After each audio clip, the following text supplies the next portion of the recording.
And first of all, let me get a 5x5 out there if you can hear my voice and see me, just to verify.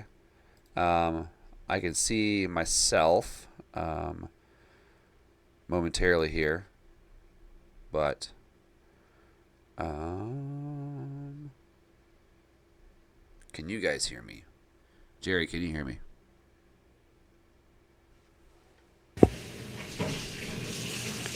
Howdy. Howdy, howdy, howdy, howdy. Okay. So people got a 5x5. Okay, good. I'm experiencing obviously some drop frame rates tonight. It's inevitable, and for whatever reason, we're still rocking and rolling. So just make sure if you can turn your settings down to zero to low, and that way there's a greater chance of it being a more smoother stream for you, if you will. Let's see here. Everyone out there, thank you very much. Let's do a roll call real quick. We got Zombie 5, we got Woke 1, Crazy Chuck with a capital K. How you doing? Welcome in. We've got have been in the chat for quite a while, and we have William Point Live. How you doing? Welcome in. Let's see here. Here we got Chops and G Dog, Vanita. How you doing? Other people over there on the D Lives, on the Rumbles and the Twitches and the Kicks and everywhere else I'm streaming to. Welcome in. I appreciate being here. This is my dojo, and this is a show dedicated to reviving the art of conversation. And the direction is usually by the guest or guests, and then by the chat as well. So I like to get really involved with people's conversations. I want to hear what they're saying, even if it's a different perspective. That's okay. That's totally fine. Jerry and I, we don't agree on everything, but No, but that's okay. yeah, and that's totally okay. And honestly, we like it that way because it gives us something to talk about, and gives us some information to bounce off each other and stuff like that. So. Well, the world would be a really boring place if we all felt the same way. God, it would, wouldn't it? It'd be really, really boring. It'd be very, very boring. Absolutely. So before we get going here, I just want to make sure I'm gonna double check everything on my side is going okay. I guess make sure my streams are up, but let's see here if this one is. For whatever reason, Rumble is not wanting to connect. Oh wait, here we go. Here we go. Finally, it's reconnecting here. Okay, fantastic. So Yeah, I'm just Jerry, getting a little Jerry and medicine. I's shows are never really scripted. No, It's always it's usually a shared video that inspires a show or something of that nature where it needs to. It's like a 48-hour period. Hey man, you busy Saturday night? Let me check. right? Nope, I'm good to go. Cool. So it's never like a week in advance, 2 weeks in advance, something like that. It's always kind of the last minute spur of the moment sort of thing, and I think our shows work better that way. Yeah, We do have a portion of the video we want to show you. It's going to go in line with stuff that you shared with me to the DM. Had not got a chance to look through that stuff yet. But I do know a little bit about Zorro Ranch, the latest updates, and kind of the shady purchasing of the property itself. So right. we will. I yeah, I'm looking forward to getting into that conversation in a bit. Yeah, We, we'll hit that up too. yeah, So it looks like we're getting some buffering, and it looks like it's on pilled here. And again, I do apologize, people. It's not me. It's for whatever reason, my system doesn't want to. My frames, my everybody. There must be everybody and their brother online right now because I'm at the end of a service line. So just kind of how it works out. Hopefully it'll through the conversation it'll even out hopefully. But if you're still hopefully. experiencing issues, you can go to my D Live. You can go to the Rumble, a Kick as well. It works well as too. So you can. There's different places you can find me. So, but anyways, let's go ahead and get into what you and I initially. Discuss the Well, psychology. do you want to get into the psychology that the Yeah, almost I think we need psychopathy to of it? lead. I think we need to lead into the psychology Okay. right off the bat because All right, sounds good. without understanding the social psychology of things, There's my sweet Amy. She's joining in too because Two, two she's for got one. some right. She's got some specific input on this whole Okay. subject. Cool. Excellent. So I'll just But I'll just let you go ahead and take it the way you want to, and I'll just bounce questions off and see what the chat has to say as well. all right. Well, a while back, I was wondering about all this brainwashing that I was seeing. And I was asking the question, is it possible that this is government imposed schizophrenia? And I was sitting and watching a video on Cults to Consciousness, a really good YouTube channel. And there was a gal on there who, after she deconstructed as part of her therapy, she found out how beneficial it was. She's now a clinical therapist. And Shalise is like, man, I wish there was a diagnosis for cult brain. And this lady goes, there is, and it's in the DSM-5. It's called unspecified dissociative disorder. Oh, I'm like, oh wait, what? it's an actual And thing. Okay, here we go. that's why I went and looked it up and made that video on about dissociative disorders versus schizophrenia. Because although unspecified dissociative disorder has a lot of similar traits to schizophrenia, they're very different. Now, personally, I can thoroughly relate to dissociative disorders because there's been plenty of times where I felt like I was just an energy being inside of a machine, and I was driving it around. I didn't have connection to self. I was lost mentally. Hmm. And I have felt that sort of dissociation because of massive propaganda pushes, and that's going to get us back to the whole Zorro Ranch thing. But when it comes to schizophrenia, I don't have a reference point on that, but Amy does. So I'm going to go ahead and let her say her bit about her experience with schizophrenia and what it is, whatever it is she's comfortable with talking about. Okay. So, whenever we have like a problem in the brain, it's so typical to associate it with, schizophrenogenic mothers, or you did this, or you thought this wrong. But in my experience with my own schizophrenia journey, it was very much a physical illness that happened in my brain.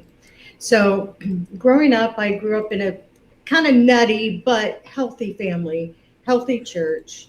There's nothing I could point to in my childhood that would have given me some kind of dissociative or paranoid problem. I started playing piano at 3. I was performing by the age of 5. I got in full scholarship to college and was living a great life. And then when I was 20, I started having hallucinations and delusions and started to become very paranoid, afraid to leave the house. I thought the outside was fake, put up there by somebody. A very common trait of schizophrenia is thinking that there is a cabal out to get you, and it's a very universal symptom across the world. If you live in Russia, it's the KGB. If you live in America, it's the CIA. If you live in an African village, it's the chief. There's some very common traits that are common with schizophrenia, just like with any other physical illness. And I experienced them all. Got bad care, bad advice from the medical system, was hospitalized 9 times before I finally got a diagnosis. But it was almost like having a stroke in my brain. I was not able to function. I found myself homeless, not able to figure out what you do to solve being homeless, how you go about getting an apartment or anything like that, and things that I'd done before. And I stopped being able to go to class. I eventually had to drop out of college and move in with my parents and go on disability. And it took a good 20 years to pull back from that, to be able to play piano again. At first, I couldn't coordinate my hands. I had so many social problems, but it was definitely very much a physical illness that happened in my brain, and very similar to people all over the world. And we've not found an association with schizophrenia with any kind of common link, except for there seems to be some cross-reference with toxoplasmosis.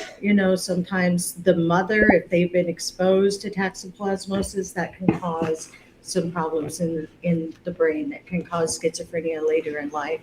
It almost always happens between the ages of 16 and 24, and it happens to about 1 in 100 people. Many people then get into being homeless, then being hospitalized, then being in a homeless shelter, and then going to jail. It's called the churn, in and out. I was very lucky that my parents could take me in and take care of me well. And we tried medication trials for 10 years or more. We finally found a medication that worked, and I was able to resume some kind of normal life. Then I first got a part-time job, and then I went back to school. Finally was able to get my degree. It took like 7 more years for me to get those remaining 16 hours. It was difficult to think. It was difficult to function. But I am first and foremost a musician. I was born to make music, and I was determined to get back and to do that. But it has taken me until this point in my life to be where I should have been 20, 25 years ago. I think that makes me more grateful for what I have, because when you go from having nothing to resuming a dream that you dreamed of all of that time, it makes me profoundly grateful. Awesome. I understand there's some crossovers between these dissociative disorders that can be caused by trauma, but I'm just here to represent the physical illness that happens in the brain. Thank you for making that differentiation as far as schizophrenia being a physical medical issue, Mm-hmm. and dissociative disorders being linked to trauma, Mm-hmm. because that actually does allow for an easier recovery, a much easier recovery when you're just recovering from trauma rather than an actual brain issue. Mm-hmm. Now, is there? I'm sure there's a common misconception of schizophrenia. Like, does it automatically mean that you're crazy, or is it a sudden onset, or is it a like sometimes I've heard where it's a because of the environment, people can develop almost a psychosis of they're quote unquote out to get me. Whoever they are, I'm using quotations because of things that I've heard before, and things that I've said, I've read before, heard, and I've seen on the streets here and where I live. Some people do, because my future wife, she works in this realm where mental health and the misdiagnosis of certain illnesses is a big issue, because people can associate certain things with a belief and not necessarily the brain chemistry, which I'm assuming is still kind of up for debate, whether it's environmentally induced or if it's actually like you were born with a different brain composition. I've heard that sometimes accidents, like if people get in accidents, a car accident, or if they hit their head of some sort, where they actually have some physical damage to the brain, where it can actually they somehow develop a psychosis on X, Y, and Z, whatever it might be. But is it a common? Is it? I'm sure it's mostly misconceptualized by saying that people are crazy when they hear, Right. "Oh, you're schizophrenic." Oh, does that mean Right. yeah? Does that mean you have multiple personalities? Does it mean like you're manic on certain things? There seems to be a couple people in here in the chatter. They've had either jokingly or not jokingly, they've experienced this mindset, I guess, with other people in their life. So you said it's one in 100 people Right. get, so 1% basically get have this condition, and is it so? Is it where is it a point where this might be too personal? If it's too personal, don't be afraid to say no. I don't want to answer that question. But when you were first experiencing these episodes, where I'm assuming a high anxiety would come out of it, where you couldn't trust anybody, maybe you couldn't exactly express what you're feeling or what you're thinking, but internally you knew something. Like you had an idea that you mentioned the cabal of whatever was coming after you.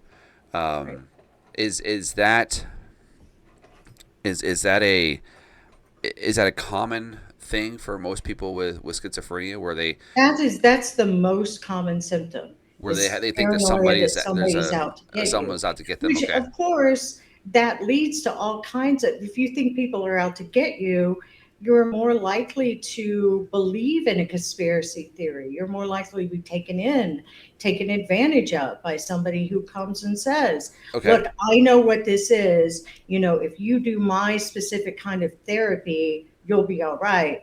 I had the doctors telling me that I'd been sexually abused as a child and I didn't remember it. So they were going to put me under hypnosis. And then when I remembered it, then that would be cathartic and I'd be just fine. Well, you're desperate to do anything to take away these voices, to be able to sleep again, to be afraid to leave your house. So I need to put a pin in this because it's kind of like a follow up question here, but in your instance, I've heard that people have audible hallucinations. Yes. Sometimes they have visual hallucinations. I had all five. I had visual, auditory. Okay. I felt things. I smelled things that weren't there. So all of it. Like, did you feel like you were a completely different person sometimes?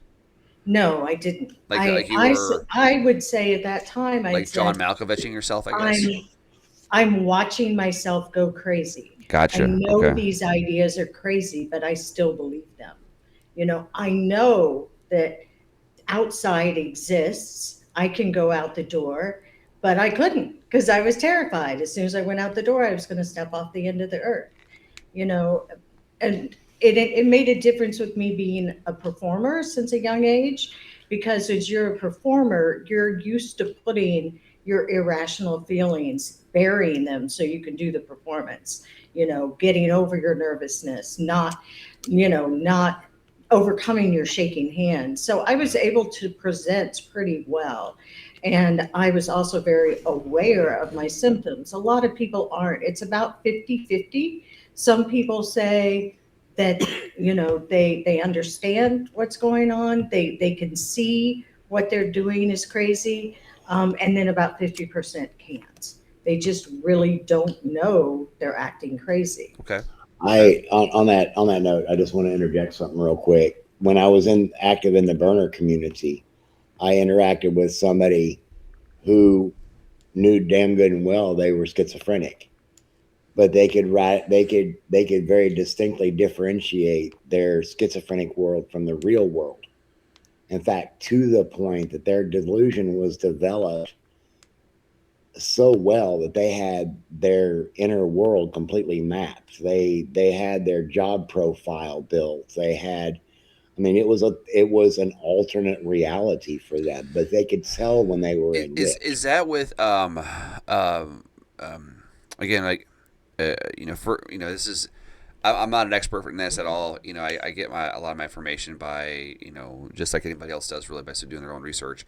But it's different than having a firsthand experience with this, as opposed to, I can read about the Sistine Chapel all day long, but unless you go there and you smell it and you feel the ambiance of it and stuff like that, and you hear the echo, you're really not going to know what it's like unless you've gone through these things. Now with and what schizophrenia is in the brain, it's really a filtering problem. Your auditory center is firing even when there's no input. So nobody's talking, but your brain is saying there's somebody talking. And then the other part of your brain, which is always telling you what's going on in the world, is trying to explain this. Like, why am I hearing this person talking to me when I can see there's nobody in the room? And so your brain is like coming up with all these ideas.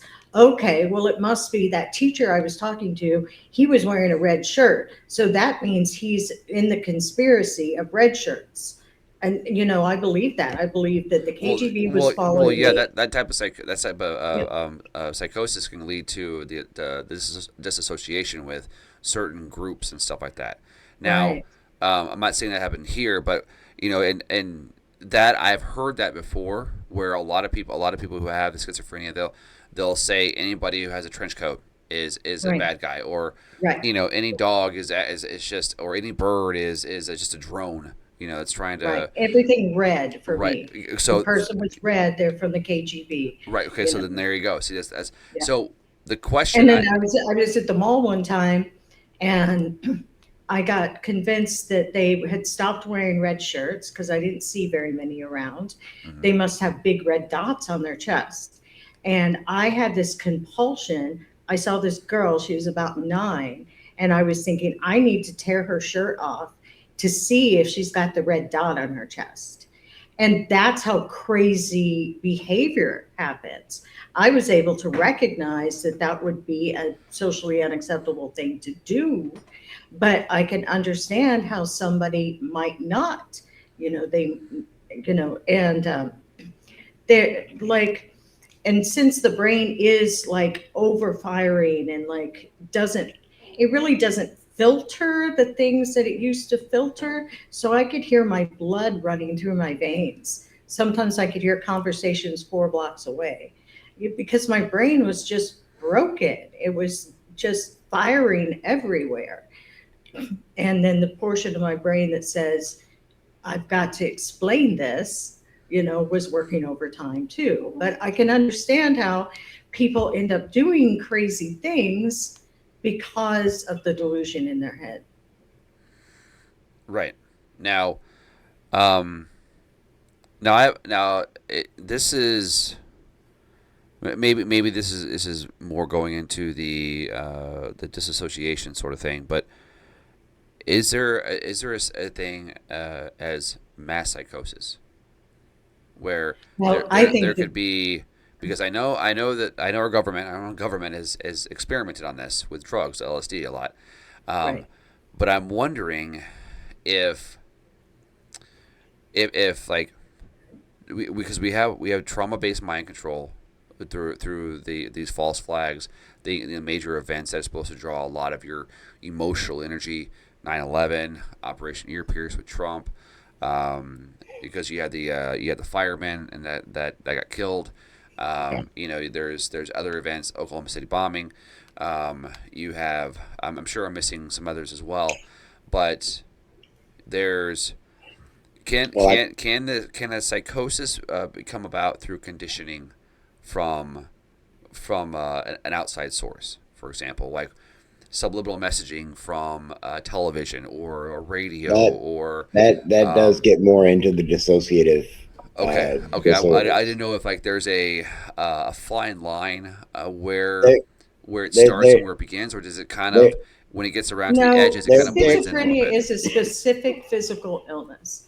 There are things that can happen in an individual or a group's life that make them have schizophrenic like symptoms, like mass trauma. But right, it's not the illness schizophrenia. It's We're, different. right. we are It's okay. very clear at this point that there is a physical flaw in the brain. And when a person hits that final development, which is your brain development, 16 to 24, that whatever flaw was in the brain comes forth. It's. Could there be a oh yeah, you're right, Zombie 5, the Charlie Kirk shooting, that whole thing Yeah. too. Um, Well, and for me, two particular events.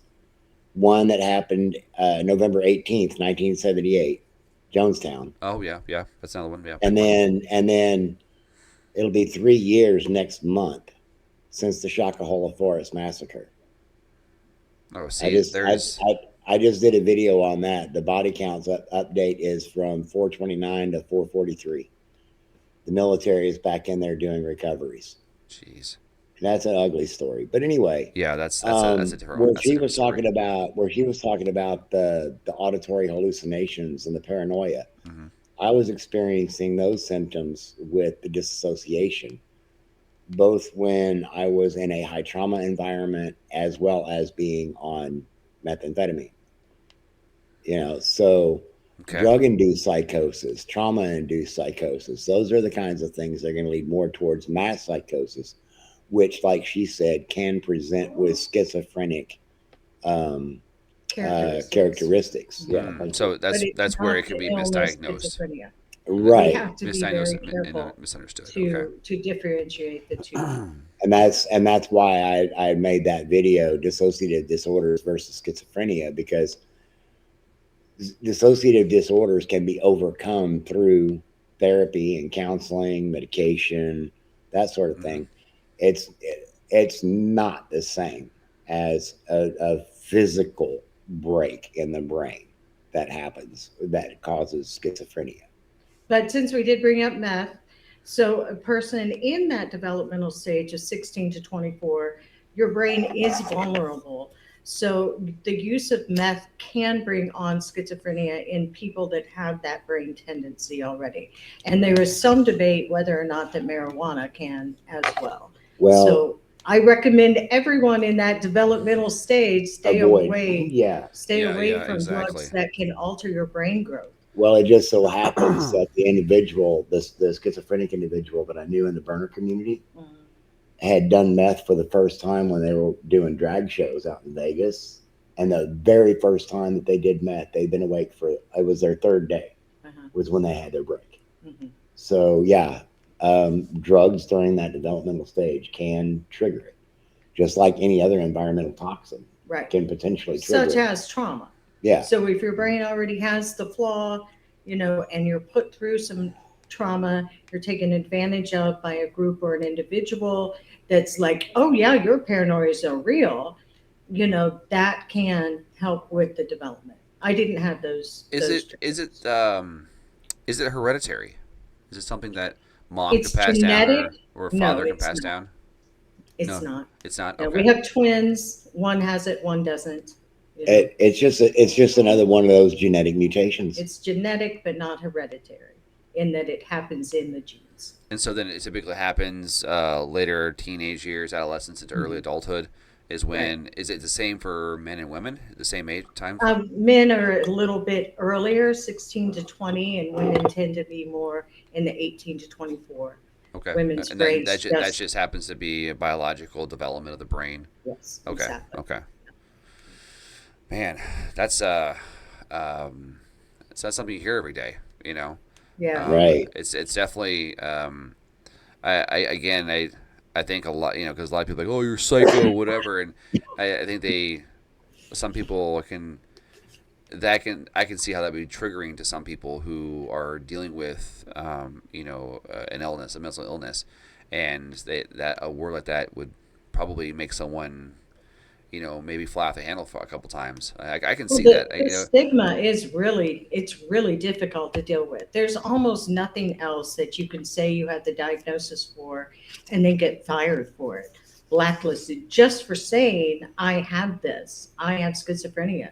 People assume all kinds of terrible things about you, that you're going to kill them in the middle of the night, that they could catch it from you, that I you're not a good employee, a good person, just for saying that you have it. So I generally, unless there's a reason, and for me, that's education, like on this show, I'm willing to come out and talk about this because I want to be able to help people, and I know that I put friendships and employment opportunities at risk for just saying it. And hell, I'm proud as hell as myself to have You should be. overcome so much, Yeah. and be living. Yeah. the I, I do have I want to address the chat here. Um,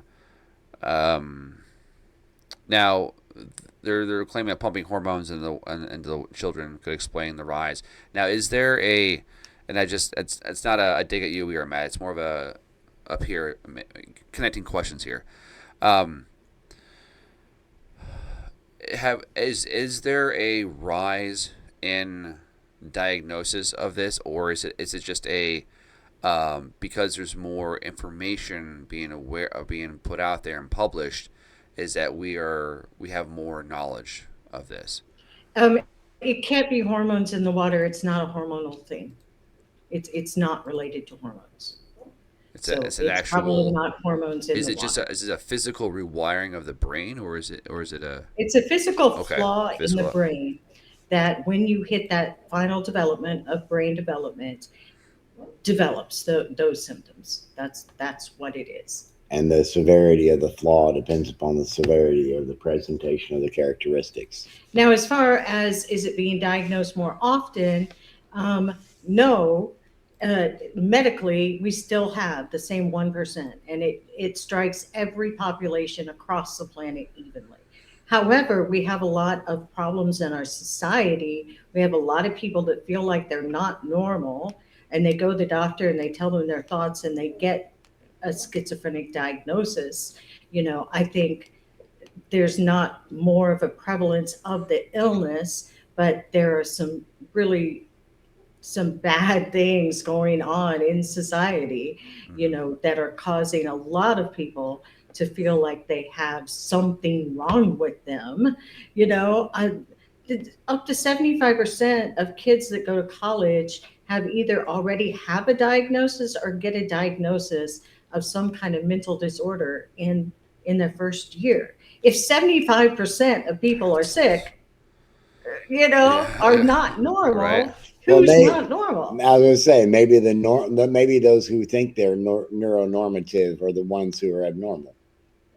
Yeah, maybe Maybe the neurodivergents are actually the normal ones. The rest of us are, that's the what we're crazy saying. ones. Yeah, Yeah, if there's 75% of people are not normative, then that makes them normative. Yeah, that is the yeah, that's exactly what it is. Like, okay, well Yeah, now this is the norm. Okay. right. right. And you know, as far as like references to numbers going up in the medical field, Hmm. and we'll get back over to the dissociative stuff in a moment, and the therapy related around that. But like a diagnosis that is on the rise is around transgenderism. And it's because there's a better understanding of the psychology and the genetics of transgenderism and intersex development. Now, that's a conversation I'm willing to have a whole nother time because it's been a part of my own journey. But Yeah, that's gonna have to be because because my I have in my family. Okay, um, my sister has gone through a sexual journey, if you will, and has come to find out that she's says that she's always been a lesbian, so she's out as a lesbian now. okay, And the same time that she was going through that journey, her second youngest child started having the same feelings or wanting the same changes or stuff like that. And I'm like, okay, well, he's very close to mommy. Like literally mommy's favorite. He's totally a mommy's girl or mommy's boy, and now he thinks he's a girl. He's 8 years old, and I'm like, can we at least like try the equipment first before you decide that you want to be something else? Can we go down that this view trying to be like biologically you're a boy, right, and I hate to say this, and this I know and this that's is where the and this discussion around right, and this is where this is where we're going to disagree a little bit. Biologically he's a boy, and no matter how hard he tries, he's never going to ever be a woman.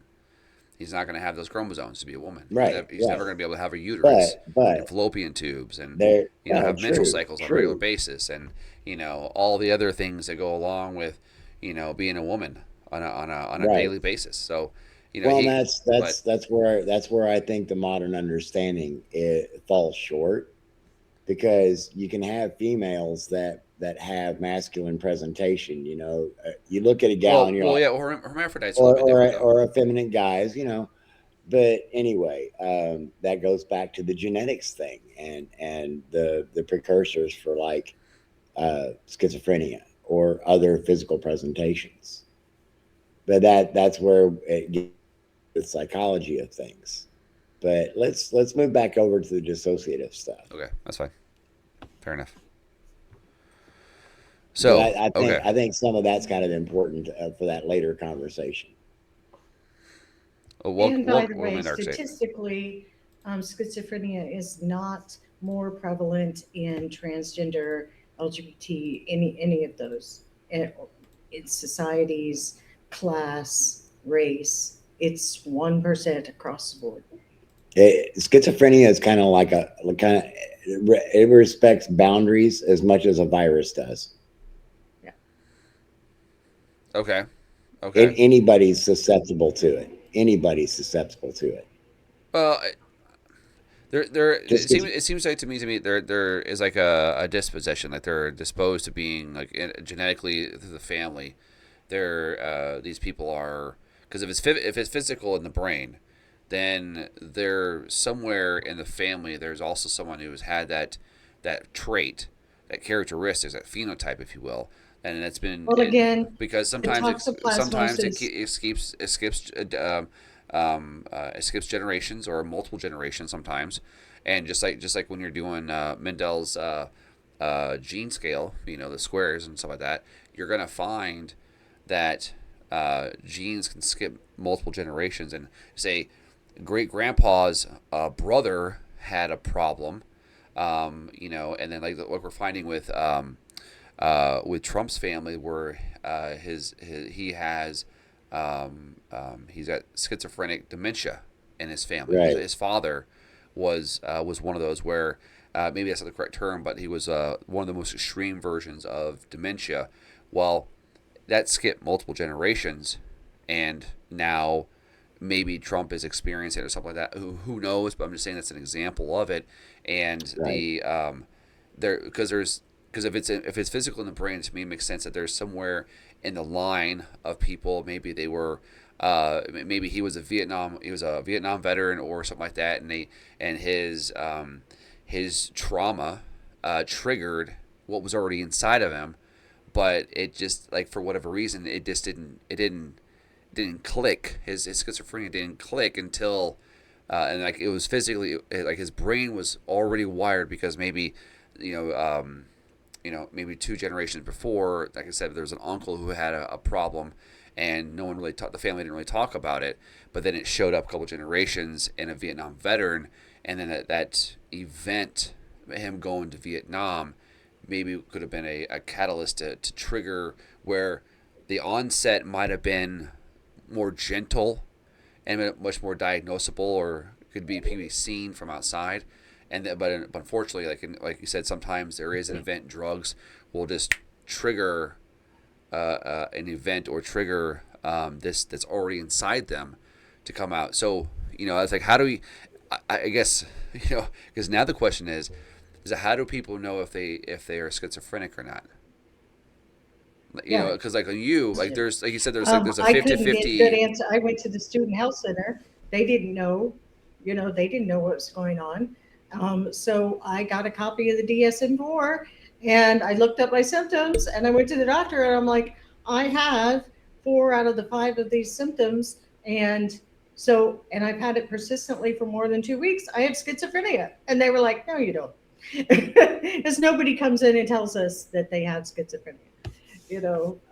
But when you have, and it's now the DSM-5, has been Right. since 2013, Right. and that's where the dissociative disorders really got well defined. Right. But yeah, when you have their Bible, so to speak, in your hand and go, look, I meet the criteria, it's kind of hard for them to overlook it. Yeah. That's where education and self-advocacy come into play. Because like, Okay. as far as the genetic component goes, I'm diagnosed bipolar 2. And some of that is trauma related. But my maternal grandfather had been diagnosed incurably insane, manic depressive. In other words, he was bipolar 2 with psychosis.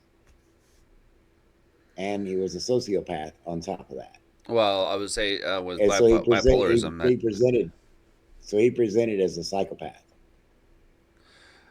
yeah, that's it's amazing how much stuff is not it goes undiagnosed or Yeah. is well he just has his fits or well he's just not right in the head, Right. or something of that nature. Right.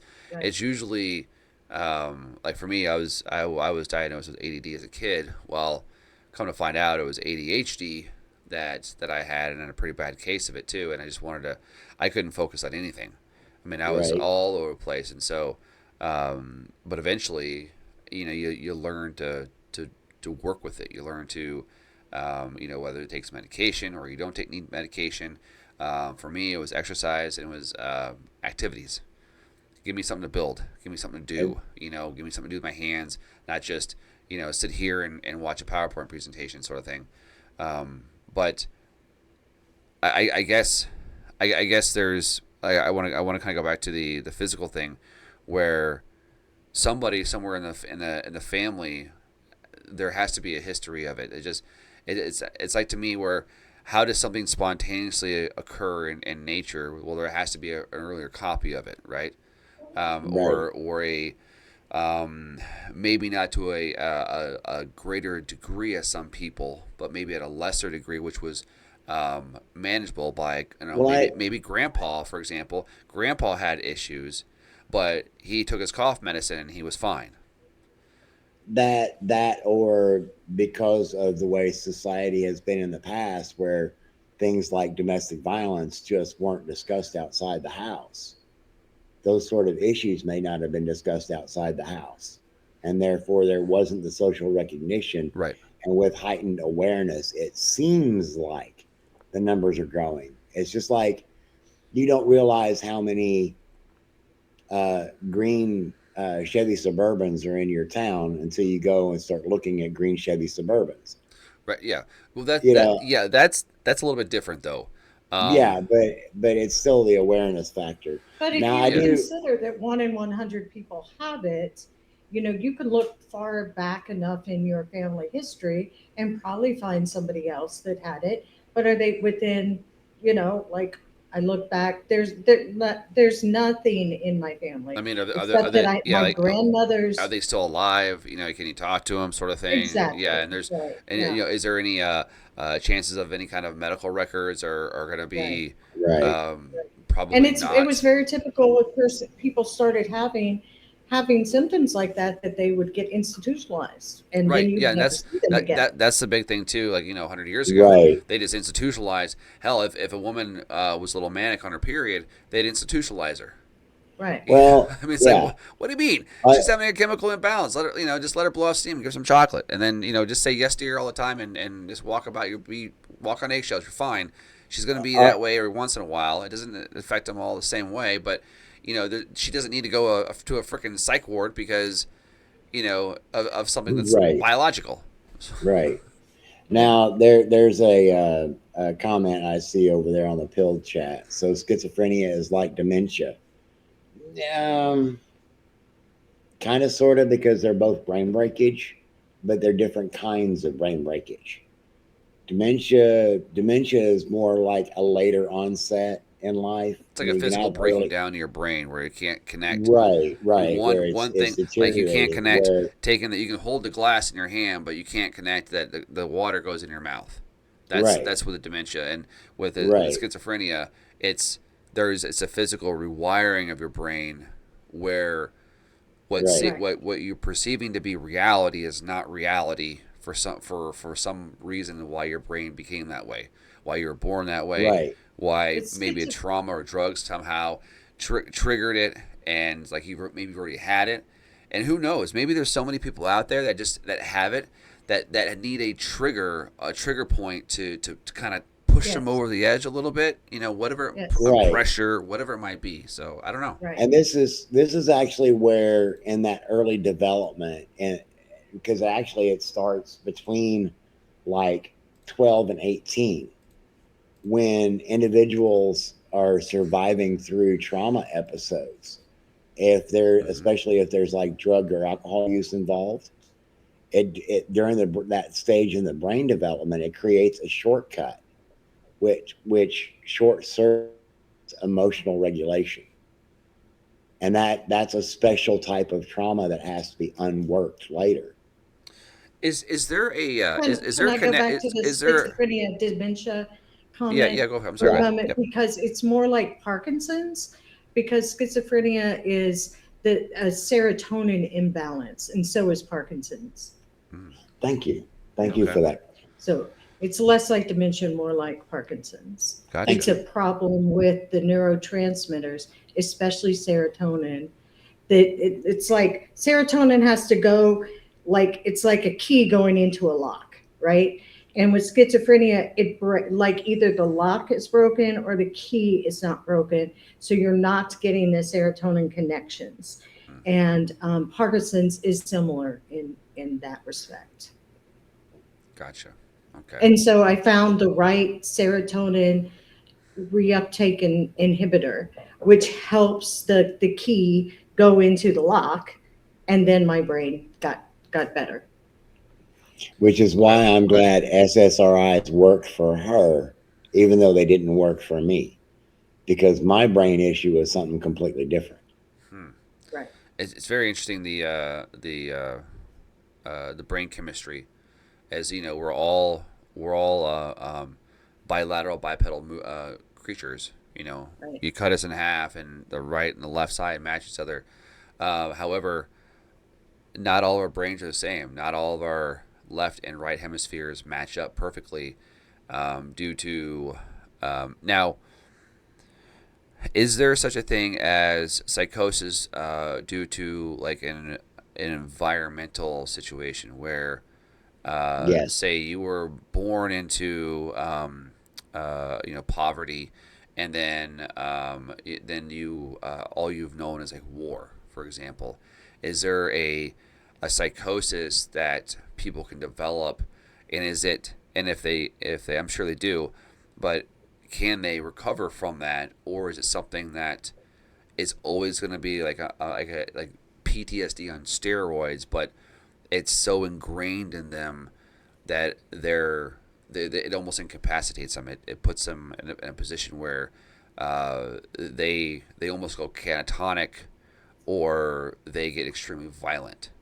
I mean, maybe I'm just answering my own question here, but is there something like that where a child growing up in a very bad environment, very violent environment, very abusive environment for many years, through like all kinds of like abuse, is that person, are they predetermined to be a person with a level of psychosis, or are they, is there like you, Amy, where you recognized and then there was like, you started doing different things, medication? I'm sure this person who grows up in a very violent upbringing, I'm sure through mass amounts of therapy they can get through it. But is there a level? I guess what I'm getting at, is there a level of trauma where no amount of surgery, not surgery, no matter therapy or drugs is going to bring someone back from psychosis, from being schizophrenic, I guess? It's just, again, it's not schizophrenia. It's Even just if they it's have, okay. That's something completely different. it's trauma. Yeah, it's trauma. But if you grow up in an abusive situation, a very dysfunctional home, if you get any kind of illness, when you're a young person, and you just don't have the tools to cope with that, so that's the people that get into unhealthy relationships, use drugs to try to deal with their schizophrenic symptoms. Yeah. But this guy right again, here. I just This want to guy. emphasize, yes, you can have schizophrenic like symptoms and not have schizophrenia. Okay. And trauma can definitely do that. Okay. Yes. Yeah. All right. That makes sense. That makes a lot of sense here. Chop says that it sounds to me like SSRIs treatments may be leading a lot of people into broken syndromes by getting them when they don't need them. And G Dog, most of what psychiatrists say about chemical imbalances is just theory. They can't actually test it. Um, and yes and no, they can test it. There are certain tests that you can, interactive tests you can give to people, certain written tests you can give people. You can observe them. There's ways to determine by their behavior and what they're thinking by asking certain levels of questioning, because that's what my fiance used to do. She would and processing. So Right. anything that she pretty much sees the entire gamut, a whole bunch of stuff coming in everywhere. Anything from people high on meth to people who have had who are schizophrenic, actual schizophrenics, to people who like the disassociation sort of thing, where there's so much trauma that they they conjure up this idea, this character maybe of themselves, almost like an alter ego in a way. But when it comes to the SSIDs, SSRIs, where there's a problem there. Here's a problem too, and I suffer from this as well when I was going through the military. I was getting out of the military. Is that they would put me on it for 3 months and take me, and then put me on a different one for 3 months. So there wasn't a 6 month process of weaning you onto it, and then 3 months weaning you off of it, and then onto a new drug. It was, oh, here you go. You've been taking this drug for, this is SRI for, I don't know, 2 months, and you're feeling okay. You're not feeling that great. Well, here you go. How about we do this one? And there's no long term where I think let me get back to the chemical thing here. Is that, but I think G Dog is correct. Where I don't think you can take a tissue sample of your brain, Right. or draw your blood, or a mouth swab or something like that, and determine if somebody has schizophrenia. No, but there are ways. Right? And Yeah, one of the there biggest are tests. problems Yeah. in schizophrenia treatment is there's just not been enough research. They did an MRI of my brain, and there is a common thing in the brain where the ventricles in the brain, which are kind of like the trash cans where your stuff gets thrown away when it doesn't need it, is they're enlarged. So Okay. that's a very typical one. But there's also some visual tests that they can do. Like there's this thing where you can turn around a person's face, like a digital image, and a schizophrenic can't recognize that that's a Right. Yeah. person There's or there's or actual physical tests. Yeah. we just need to do more research. We Right. could come up with tests because there are some fairly reliable signs, But but yeah, but we're right not now it's invested it's enough not in it. that easy to determine. Like a blood test would be great, Right. or a cheek Right. swab or something like that. It'd be fantastic Pretty if we were awesome. able to determine that, or a Right. CT scan or MRI. Be readily available to the public to see if they have a traits to it, or if they're Right. susceptible to it, or whatever it might be. Exactly. There's just not those tangible, hard physical science evidence of it.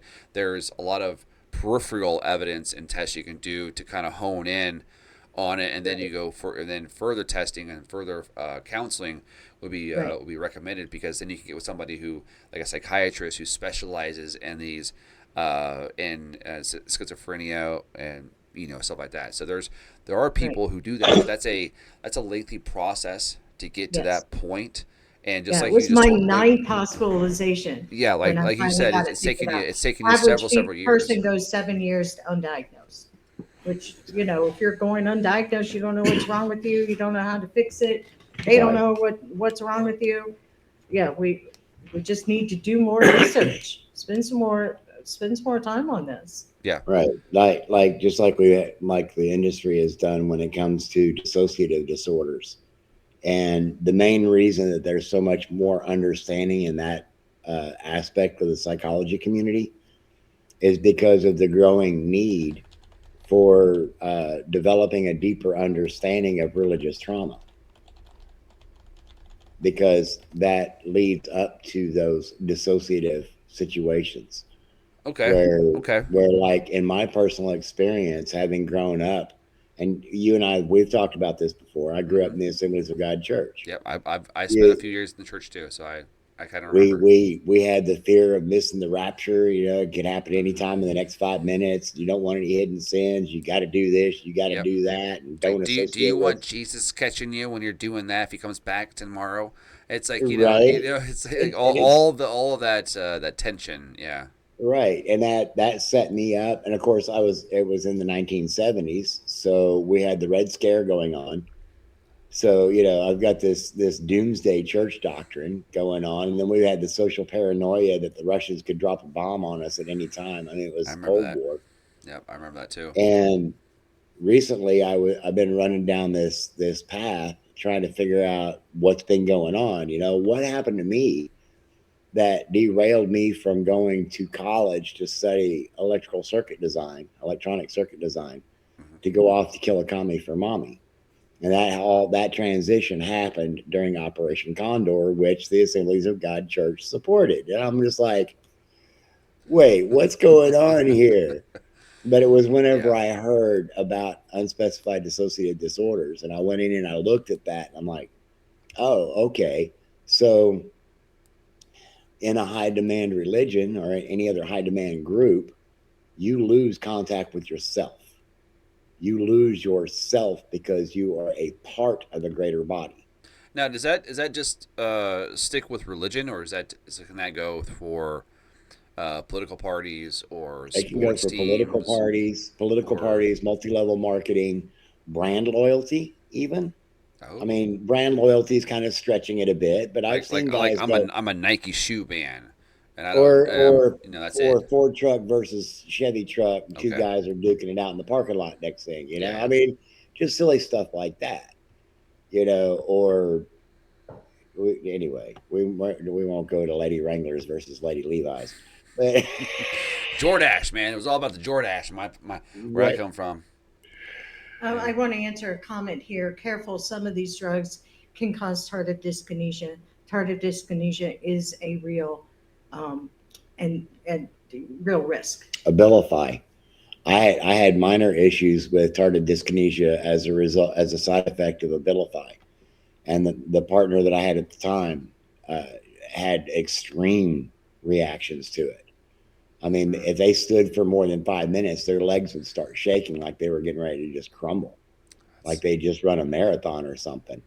So yeah, yes, some of these medications can have a negative interaction with your natural body chemistry, and can have ugly side effects.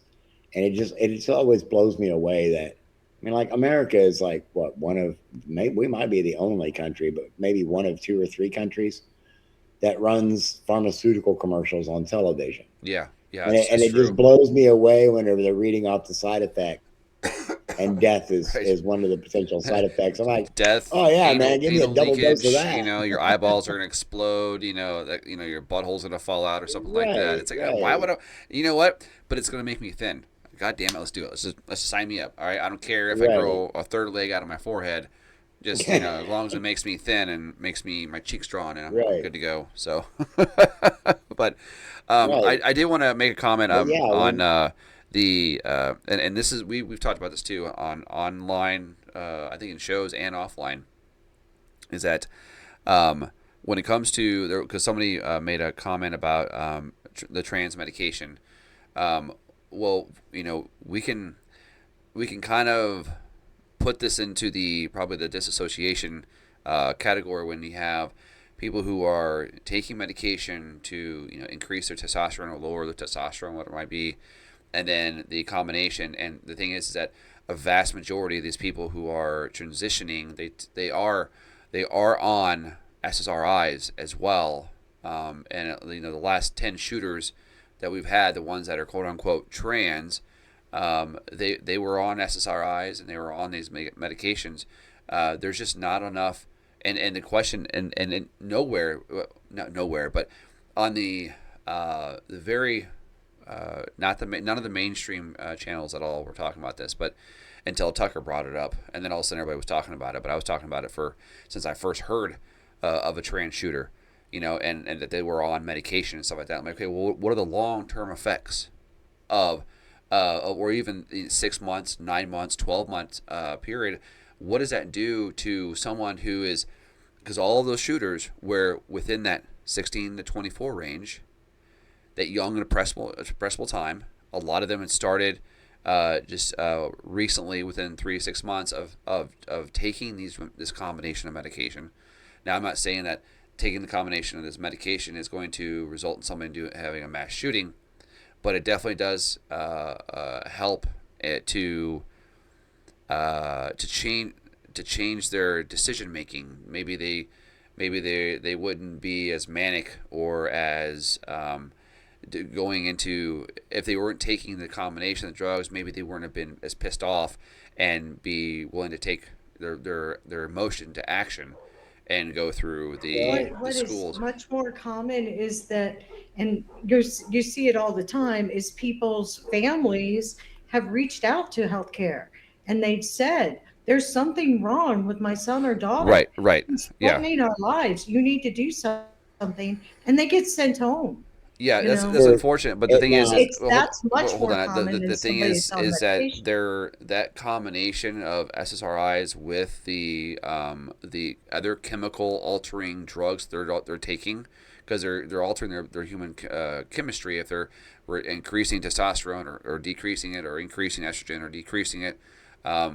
That there's also, because there's evidence that show that the combination of these drugs for any, basically beyond 3 months, 6 months, and 9 months, 12 months, 18 months, there aren't any studies, let alone any 5, 10, 15 year studies done on the combination of these two drugs when it comes to people. Because if and this is if you take the entire trans thing out of it and you look at people who are just taking a regular SSRI, what's to say that something in their food can alter them or affect them in a negative way, where they indeed would go into a violent psychotic state. So I've been waiting for you to stop asking this question so that I can freaking okay, answer it. all right, All right, SSRIs help her function normally. SSRIs made me suicidal. mm-hmm. Now, Made me angry. on now, when it comes to this idea of testosterone supplementation or testosterone ingestion, how many adult American males feel like they need to take testosterone supplements for their masculinity Oh, over the that may last over the also be last on SSRIs? So, 5 years, now, I've seen the number go from 40, or sorry, excuse me, to 50 years of age of men, to 40, and now to 30 years of age. right. So to to take the transgender thing out of the equation, look at men who are taking testosterone supplements because they need to be more masculine, in compare and look at those guys that are also on SSRIs, Oh, sure. Yeah, and yeah. and, and see how many of them are angry. Well, yeah. It, That study needs to be done as well, is because the SSRIs are everywhere. They're being yeah, thrown out like candy cane. And when I was in 15 years ago, that's what they were thrown at. Like, we were test subjects to them. And so, like, right, I'm more into, if the medication is going to help people, okay, um, I'm okay with that. Let's right. let's get the proper studies done, so we don't have people. They take a drug for two combinations of drugs, any kind of SSRIs, with anything, like with any kind of other drug. I think should be studied They long term, and to see my what my would happen. doctor my doctor tried me on 3 different SSRIs. Okay, started me on the first one. I was doing great. A year later, I tried to commit suicide. So they switched me to a different SSRI. Yeah, yeah. See A that year later, that's I tried to commit suicide. So they switched me to a third one. A year later, I tried to commit suicide. They tried to switch me to another one. I'm like, no, I'm no, not doing this anymore. no, no. That's when I first started learning how to advocate for myself, that I could tell a doctor, no, I refuse to take that medication Hmm. because the long term for me is negative. Right, and that's the thing too, is that um, it's and case by case basis is very important to Right, be when we're talking about this situation here. And also, doctors, they may not know a whole lot about SSRIs, right. so Now, do your own research, I, people. I want to jump back to something. I just remembered something I was going to try to bring up earlier. Hmm. You were talking about as a kid having been diagnosed ADD and it turned out to be ADHD. When I was in 4th grade, I was diagnosed with ADD. Ritalin was still new on the market. So dosing was best guess at that time. Yeah, yeah, yeah. It was. My classroom teacher, my homeroom teacher, told my parents they needed to take me off that medication because they were just wasting their money.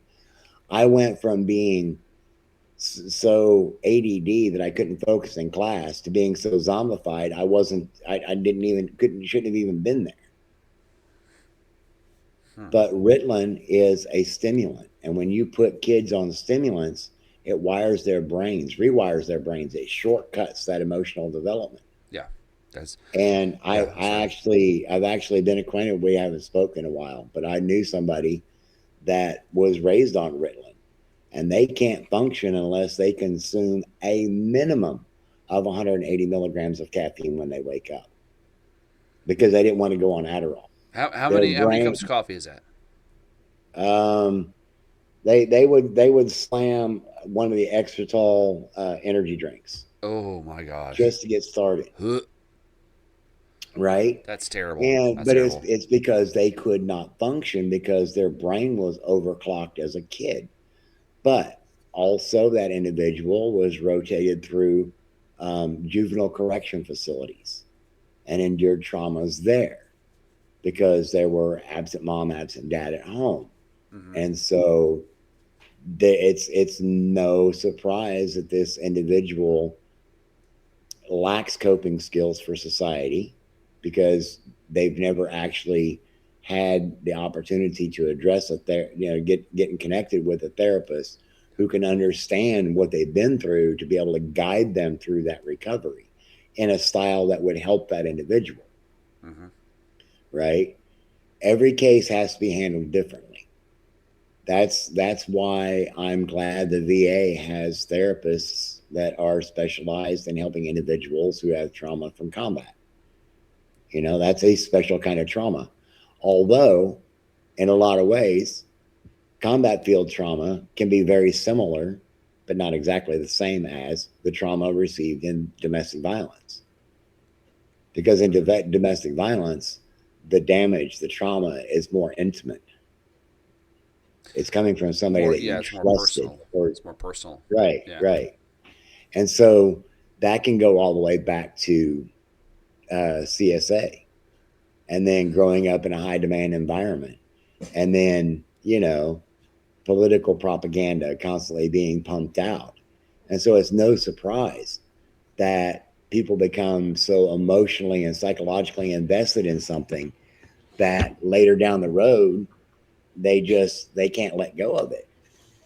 You know, Hmm. that's where the politics thing comes in because I've seen a lot of reports lately of individuals who have lost everything because of buying this knickknack or some other that's related to a political character. Hmm. Interesting. Interesting. Now let's transition to this disassociation. Yeah, The other aspect of this. I think right, we've we've talked as much as we can about schizophrenia because I'm not an expert at it right. honestly, but it's nice to get Amy's perspective on it and the chats as well. So take us away. And Do you want to with that, well, that disassociation can easily come from having been in a high demand environment. Like for me, as a kid in the Assemblies of God Church, I was taught a very specific worldview. right? And it was from a perspective of you don't question authorities. I mean, at that point, it I wasn't remember a that. touch not God's anointed thing, but your pastor is anointed over you as your shepherd. Yeah. Oh, This is the guy you trust. he's a selected point of authority. That Right, yeah, and I remember right. those times. And then, in my particular case, and this is actually going to circle into what we're talking about here in a moment. Um, my dad listened to a lot of James Dobson because I was that strong willed child. Speaking of James Dobson Yeah. and disassociation through just like, I've got to be good so I don't get abused. I've got to apply. I've got to adhere to these particular things because I want to be kept. I want to stay in line so that I don't get punished. Dude, I got an ass whooping when I was 14 because I took off on my bicycle without asking my parents first. My parents didn't know where I was. All right. Mm. Now, in modern context, that seems like a very reasonable thing. But this would have been 1978, right? And there was a lot of fear about bombs dropping out of the sky and Jesus coming back and all that stuff, and Hal Lindsey's late great planet Earth had just dropped. And anyway, the moral of that story is my dad owned a cabinet shop. And when I finally did get home, I mean, they tracked me down. I'm riding my bicycle home, tire goes flat. I have to walk home with my bicycle. This makes dad even madder because I'm delayed even more. He walks me down to the cabinet shop, makes me sit there and watch him make a paddle. Then he makes me carry it home, lines me up at the sink, and on the seventh swat, my legs buckle, and he picked me up and he gave me those last three of the 10. Dude, up until a couple of years ago, I can still remember that sting. That's biblical child abuse, man. Yeah. Prescribed by James Dobson. And Jeffrey Epstein. Imagine my lack of surprise. And yet I was like, hey, wait, what? But this makes perfect sense that Jeffrey Epstein actually promoted the teachings of James Dobson. Why doesn't that surprise me at all? To be completely what Authoritarians are going to do authoritarian stuff, man. That's all there is to it. well, there's Matt, there's a Matt, there's up even those. a connection with Zorro Ranch and Christian nationalism, Mhm. as a matter of fact. So Yeah. I found the link you sent me is the reason why we're having this conversation here today, because when I heard this, I'm just like, this is being financed and probably was pushed and propagated with outside of the church, but then was promoted inside the church and was kept quiet. Is about massive amounts of sexual abuse. Right. So this is, if you guys, okay, I think we should just play the video for a little bit, because I think it's in the first couple minutes of this video where is the information where is the most important, I think. So Right. Let um, me grab my phone and get set up where I can monitor on that okay, because that's just what I need to do. let's see here, this one here. So this is actually this the Brave works better at sharing than my than the Zoom does. Oh, okay.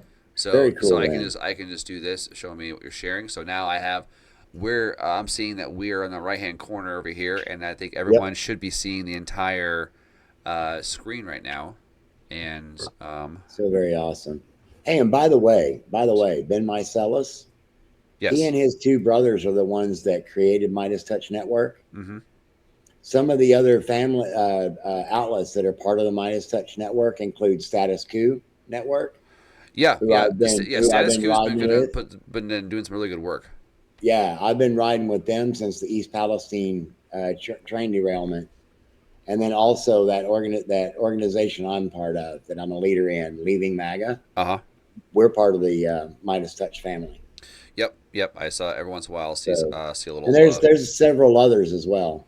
yeah, yeah, There's a couple of absolutely. vets that are promoted by this group. But anyway, yeah, let's jump into this thing. So this, okay, just to give you guys some background information. So if you have been around long enough, paying attention, you'll know that the Zorro Ranch in Mexico, Zorro Ranch, that was owned by Epstein, something like 7,000 acres or something like that.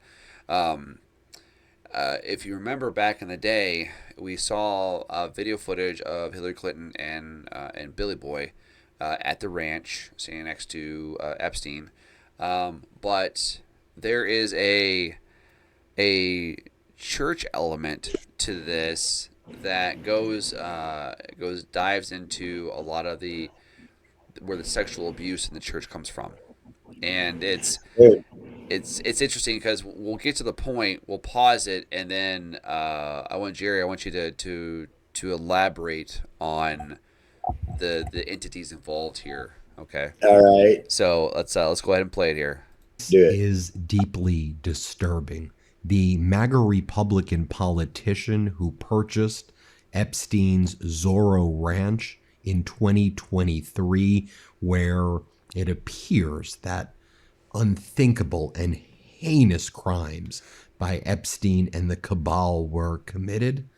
Well, this MAGA politician, Don Huffines, just gave an interview with Matt Gaetz, of all people. And Huffines says that he's already basically demolishing and doing construction work at the Zorro Ranch because he says he's turning the ranch into a Christian retreat for children. Now, this follows the unanimous vote in the New Mexico legislature where they agreed to create a truth commission to investigate the crimes that were committed at Epstein's New Mexico ranch that Epstein called the Zorro Ranch. I did a deep dive into the unthinkable and heinous acts that likely took place there. And the New Mexico legislature, they've just begun their investigation. It's a group of legislators. You have a individual by the name of Andrea Romero. She's one of the co-sponsors. She's a state representative there who's one of the leaders of this Truth Commission. And they want to conduct an investigation. What went down at the Zorro Ranch? Why was there no investigation before? Why did the feds tell the New Mexico AG and the New Mexico do not do sex trafficking investigations? And then why did the DOJ not do investigations there? What else went down there? Epstein purchased that Zorro Ranch in 1993 from a former governor of New Mexico. We know that there were initial FBI investigations in the ranch around 2006, 2007.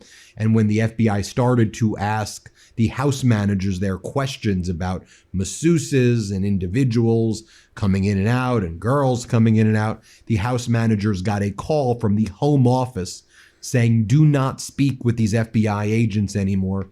And then the house managers, this was like 06, 07, kicked out the FBI agents. And then nothing really ever happened there again. But we know from the victims and the survivors' accounts that that was one of the sites of some of the most heinous acts. I'll go through that in a moment. But here is Don Huffines right here going on a show with Matt Gaetz on OAN saying that the property's already basically under construction. It's now being transformed into a Christian retreat. He says it was a dark place and now it's going to be a place of light and there's going to be children there and it'll be a Christian retreat for children and families on the Epstein Zorro Ranch. What in the world? And you're doing construction there? Isn't it a location where there's an investigation taking place? If you're isn't there an issue that people have questions about whether bodies are being buried there and and you're doing construction there right now and you're announcing that right after the Truth Commission was created to issue subpoenas and do investigations on the property? I mean, hello, are y'all seeing what I'm seeing right here? Here's Don Huffines. Again, he's a MAGA Republican. He calls himself Ultra MAGA. He was a Texas state representative or a Texas state senator. He went to Moscow in 2018 as a Texas state legislator in order to help Moscow or normalize relations between the United States and Moscow.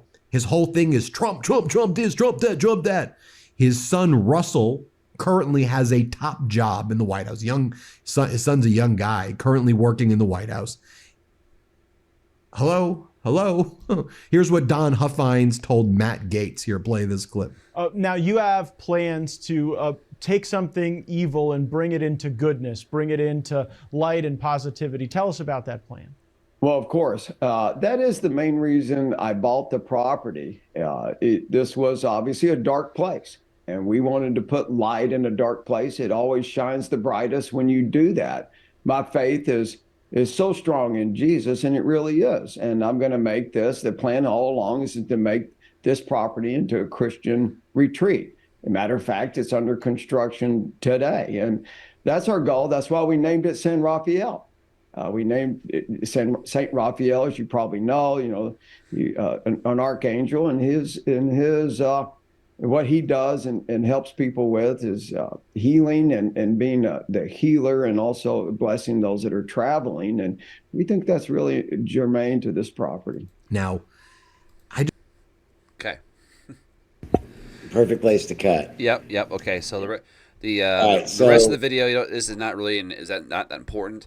That section Right. with the gentleman there, that's the most important aspect of it. Okay, so go ahead. Yeah, because when I first heard that, dude, I've been researching William Branham and all things related William Branham. Well, my ears for- went like this when Right. when I came across the screen. I immediately thought of Roy Mercer's The Park compound outside of Phoenix. Mm-hmm.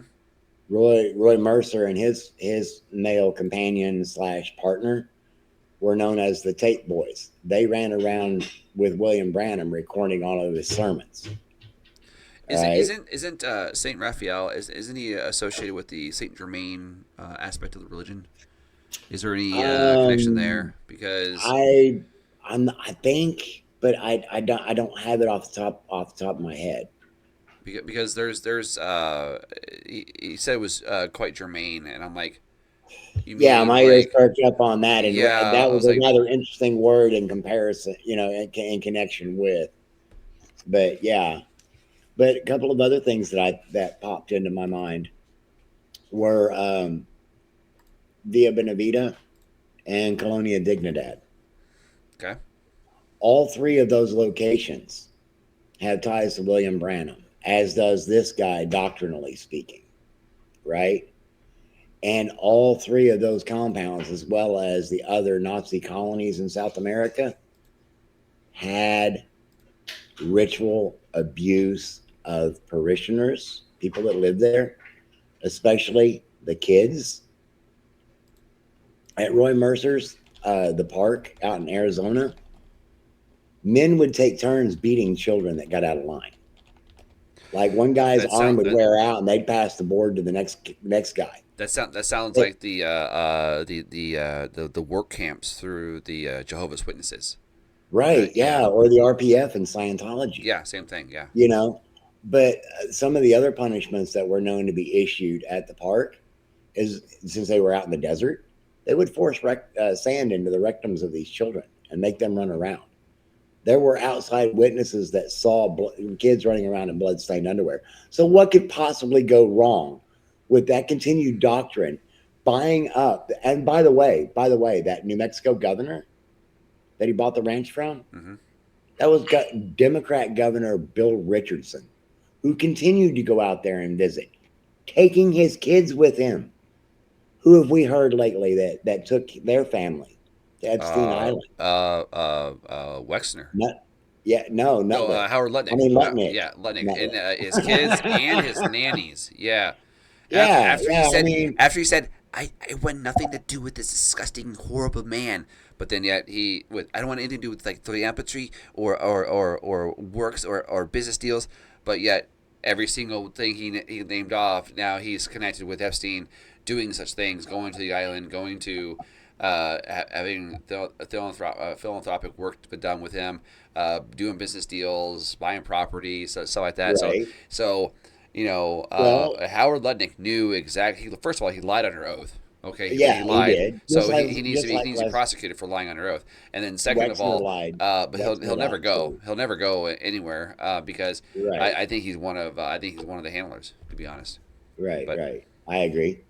I heard today that Wexner's attorney threatened Wexner's life if he continued answering questions with more than 5 words. I heard. I I heard don't have the audio. confirmation on that. I confirmed it's on one of the Midas. They share it there too. But Yeah. I went ahead and I went to other sources as well, and it's confirmed that his lawyer leans into him and says, "If you keep talking, or I'm gonna fucking kill you."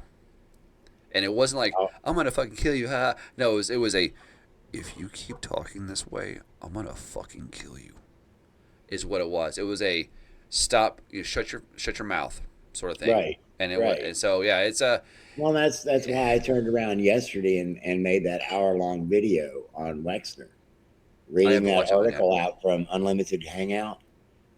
It's like a 21-minute read, but it took me an hour to read the whole daggum. The video's an hour long, Mm-hmm. because I had to take 2 breaks during making that video. That 1 hour video yesterday was all I could do. It's that emotionally draining for me to confront this stuff. I can relate to where these victims are coming from, Oh, sure. I'm sure you can. you Yeah. know, personally, and Yeah. it's like, yeah, a lot of people can. It happens way more commonly than we realize, but we're finding out. Disclosure 2025 was not what I expected last year. No, no. I expected it to be UFOs, not a bunch of No. pedophile Oh preachers. well, just wait, because apparently that's next.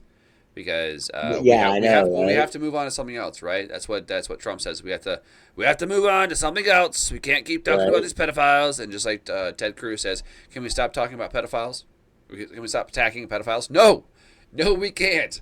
No, Right. they No, should. no, we can't. Pedophiles should always be on blast, no matter what. I don't care what they look like or who they are. I don't care what Right. industry they're in charge of. And I don't care and it what. was, I haven't Pam Bondi. See, here's how I know nothing's going to really happen. Like, we're going to get a little bit of this, maybe a little bit of that. Maybe a peppering and maybe a cool breeze of a whisper on the ear or something like that of things, actual arrests and convictions and then prison time or execution. That's what I want to see. Like, when we say that nothing's going to happen, I mean by the fact that when we want real justice is not going to happen. It might happen to a couple No. of like for example, Andrews, ex Prince Andrew. I think he's low hanging fruit, to be honest. I No, think just like I think he's a fall guy, to be just completely like honest. Harvey Weinstein was. Same way, yeah, same with him. Harvey Weinstein was a sacrificial goat Yeah. to satisfy the masses. Now, I want to address a comment I see here. You cannot ritually abuse kids unless your group has these rituals built in, and to a certain degree, I can agree with that. But when you have the works of somebody like James Dobson being promoted not only by Southern Baptists, which as Assemblies of God, we had our own special views of the craziness of the Southern Baptists. They just didn't get it. But then again, for my Assemblies of God dad to lean into the Southern Baptist teachings and then also find out that those same teachings have also been utilized in a secular environment, I would say that if you put these abusive behaviors into a book that gets promoted, then yes, that is ritualized child abuse. Yeah. If your child does this, do that in response. Well, yeah, especially if it's a doctrine, if it's a disciplinary doctrine, then Right. How to break your even strong-willed in child is. Remember Nova Shalom? Did you ever hear that Nova Shalom? Nova, Nova, Shalom is Shalom, how it's spelled. Right. It was I'm not sure what kind of, it was a very strict couples I don't know if it's like therapy or how to I think it was based on how to teach young married couples how to be married, like their roles, male's role, the wife's role, stuff like that. That sounds like something the Hasidic Jews would use. Well, it was during Because they have very strict. it was during the time that we were going to the Assembly of God, is when this Noah Shalom was happening. But yeah, it's like one of those sort of easy segues into how the wife is supposed to be 100% submissive to the husband and yada yada yada, Right, and what are her right. roles. And it didn't work well in our family. I can imagine. Yeah, it was, well, it's just when you have a narcissist as a father, as a adoptive father, it's no wonder why my development as an adult was retarded because of the amount of control this man wanted, that he Right. had to And have by had. And by retarded, you mean delayed. That's what I mean by the actual definition, dictionary definition by delayed, slowed, progression stopped, something of that nature. Not a retarded. No, not like that. Right. Not a direct. Just like in chemistry, if you want to retard a chemical reaction, you can add calcium. Right. Exactly. Or you want to stop the chemical reaction, just add vinegar. You add a base. You add more base than you do the actual adjutant. So. But yeah, so I understand. I understand some of this, like where we were coming from, especially within the Assembly of God, and the Nova Shalom thing. But it's really, I just forgot. Just gone. It's gone. Wherever it was at, it's gone now. I had a point, but it was gone. So fuck it, whatever. Well, you were talking about the Nova Shalom and the submissiveness and how it didn't work out in your household. Oh well, yeah. It's because there was already this high level of you must submit already to what Dave was saying, and if you didn't, there was hell to pay.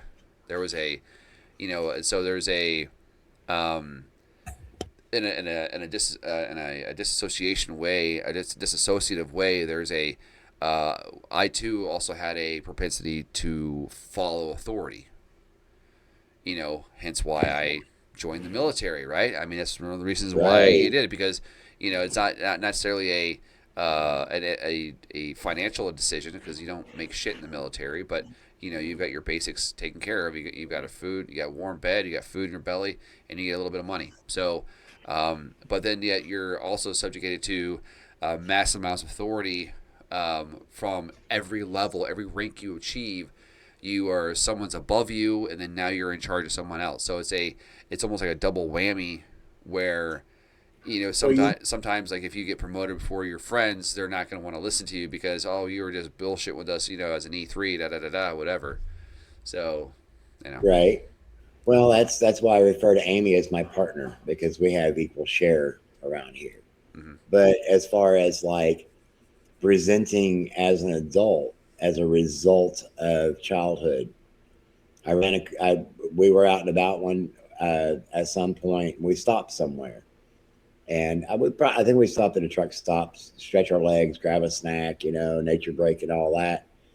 And there was this gentleman in there. He was incredibly polite, kept calling me sir. I was wearing my Air Force cut, and I looked at him. I'm like, out of curiosity, are you a veteran? And he goes, no, sir. My father was career Marine Corps. I survived 18 years of boot camp. Fair enough. Yeah. Yeah. That makes sense. That makes a lot of sense, because the whole phrase, it's my way or the highway. I'm sure you've heard that growing up a few times. I know I did. And that type of behavior, the type of authoritarian aspect where it's you shall not question my authority sort of thing, is right. If you do, the same way of like questioning the Bible and stuff like that, there is also that level of how dare you question this, but also we can even carry it over to the political realm of we're like, for example, MAGA. It's like, how dare you question anything within MAGA, or how dare you question any aspect of it, because obviously you don't know, and you're retarded, you're dumb, and you need to shut the fuck up and sit down. Right, and that brings us back to that dissociative state, because then you learn how to behave one way in front of a group, in front of your collective, mm-hmm. and another way when you're in private. Yeah, that's how you can get preachers like Robert Morris, former spiritual advisor to Donald Trump, who was forgiven by his brothers for taking advantage of a 12-year-old girl, and is now sitting in an Oklahoma prison for it, after developing a mega church in Dallas, Texas. Yeah, that was the thing, guys. That's how we get here, is through that dissociation, through adherence to authority. That's how we get Mike Bickle with at least 17 victims, with at least 200 witnesses, and he's still walking around. Anyway. And it goes all the way up to And I think it really happens when you look at these perpetrators, these pedophiles, these bad guys. They're all in positions of power. Hmm. You know, all of them are. Every single one of them. It's almost like if they get to a certain monetary cap or level, then like we're seeing this. We see this with the separation of the elitists too. Okay, it also goes through religion. It also goes through politics, where they reach a certain level, and even in business, where they reach a certain level of success, if you will, and they start to disassociate themselves from what's right and wrong, and whatever they are doing is ordained, obviously, and blessed by God, because it's because they have reached a certain level within the church or whatever it might be, and it's just blessed by, or not even necessarily blessed by God. You get somebody like Peter Thiel, who's obsessed with this Antichrist concept, but is completely disassociated from how his work is affecting society. You know, through deaths or well, I mean, is he though? induced psychosis through AI. Is he really? I think he's. I think there's I think a disassociation with him and actually like real normal people, having a real conversation, because when he did his 4-part symposium on the Antichrist, all of the notes were, all you got were just a couple, like, oh yeah, he did this and did this, but there's nothing been released of his 4-part series that he did. And again, that's a disconnect. That's a disassociation sort of thing, where he's thinking, because he has this obsession, because again, people, I'm finding out that more people have this. People who have a lot of money, people who have a certain level of power, they act. Their mannerisms are almost exactly the same. Their humanity it goes away. Their empathy goes away. Who they are is just nothing more than a shell, and they will go with the way that the money goes, the trend of the money. They'll follow that, and they also they grandize a lot of their physical their physical things they have around them. You know what I'm saying? It's like the ownership, for example, the psychology, the dissociative behavior that Trump has, for example, and with his quote unquote ownership of something, the psychology, in his words, the psychology of ownership is what's most important. Right. So when you have that, which makes sense because now he's putting his name on everything, it makes sense why he's acting a certain way, because he believes that he actually is owning certain things. The tariffs. One of the things I want to bring up tonight was the tariffs. How this SCOTUS went ahead and struck down Trump's illegal tariffs, and they are illegal because in order to levy a revenue, which tariffs are a revenue for a nation, he has to go through Congress. Right. And so here's my thing on that. If Trump is such a great businessman, and he can sell a ketchup popsicle to a woman in white gloves, and he's great as people grandize him to be, then it should be fairly easy for him to make an argument, go to Congress and make an argument, and then have them vote in favor of these tariffs. Right. But then you have to stop and think. Donald Trump bankrupted more than one casino. Well, all of his businesses were financially ran into the ground. All of his businesses were. Right. So I mean, there's that. I mean, we can have that conversation, but when it comes to like the tariffs, that's one thing where people like myself and people like Salty and you and Giant Dangerously and Novax and everybody else who's probably in the chat here, we were all, when we heard these tariffs were going to come, like, we're going to end up paying for that. I did several times. I told you guys I used these headphones right here as an example of a basic economic tariff example.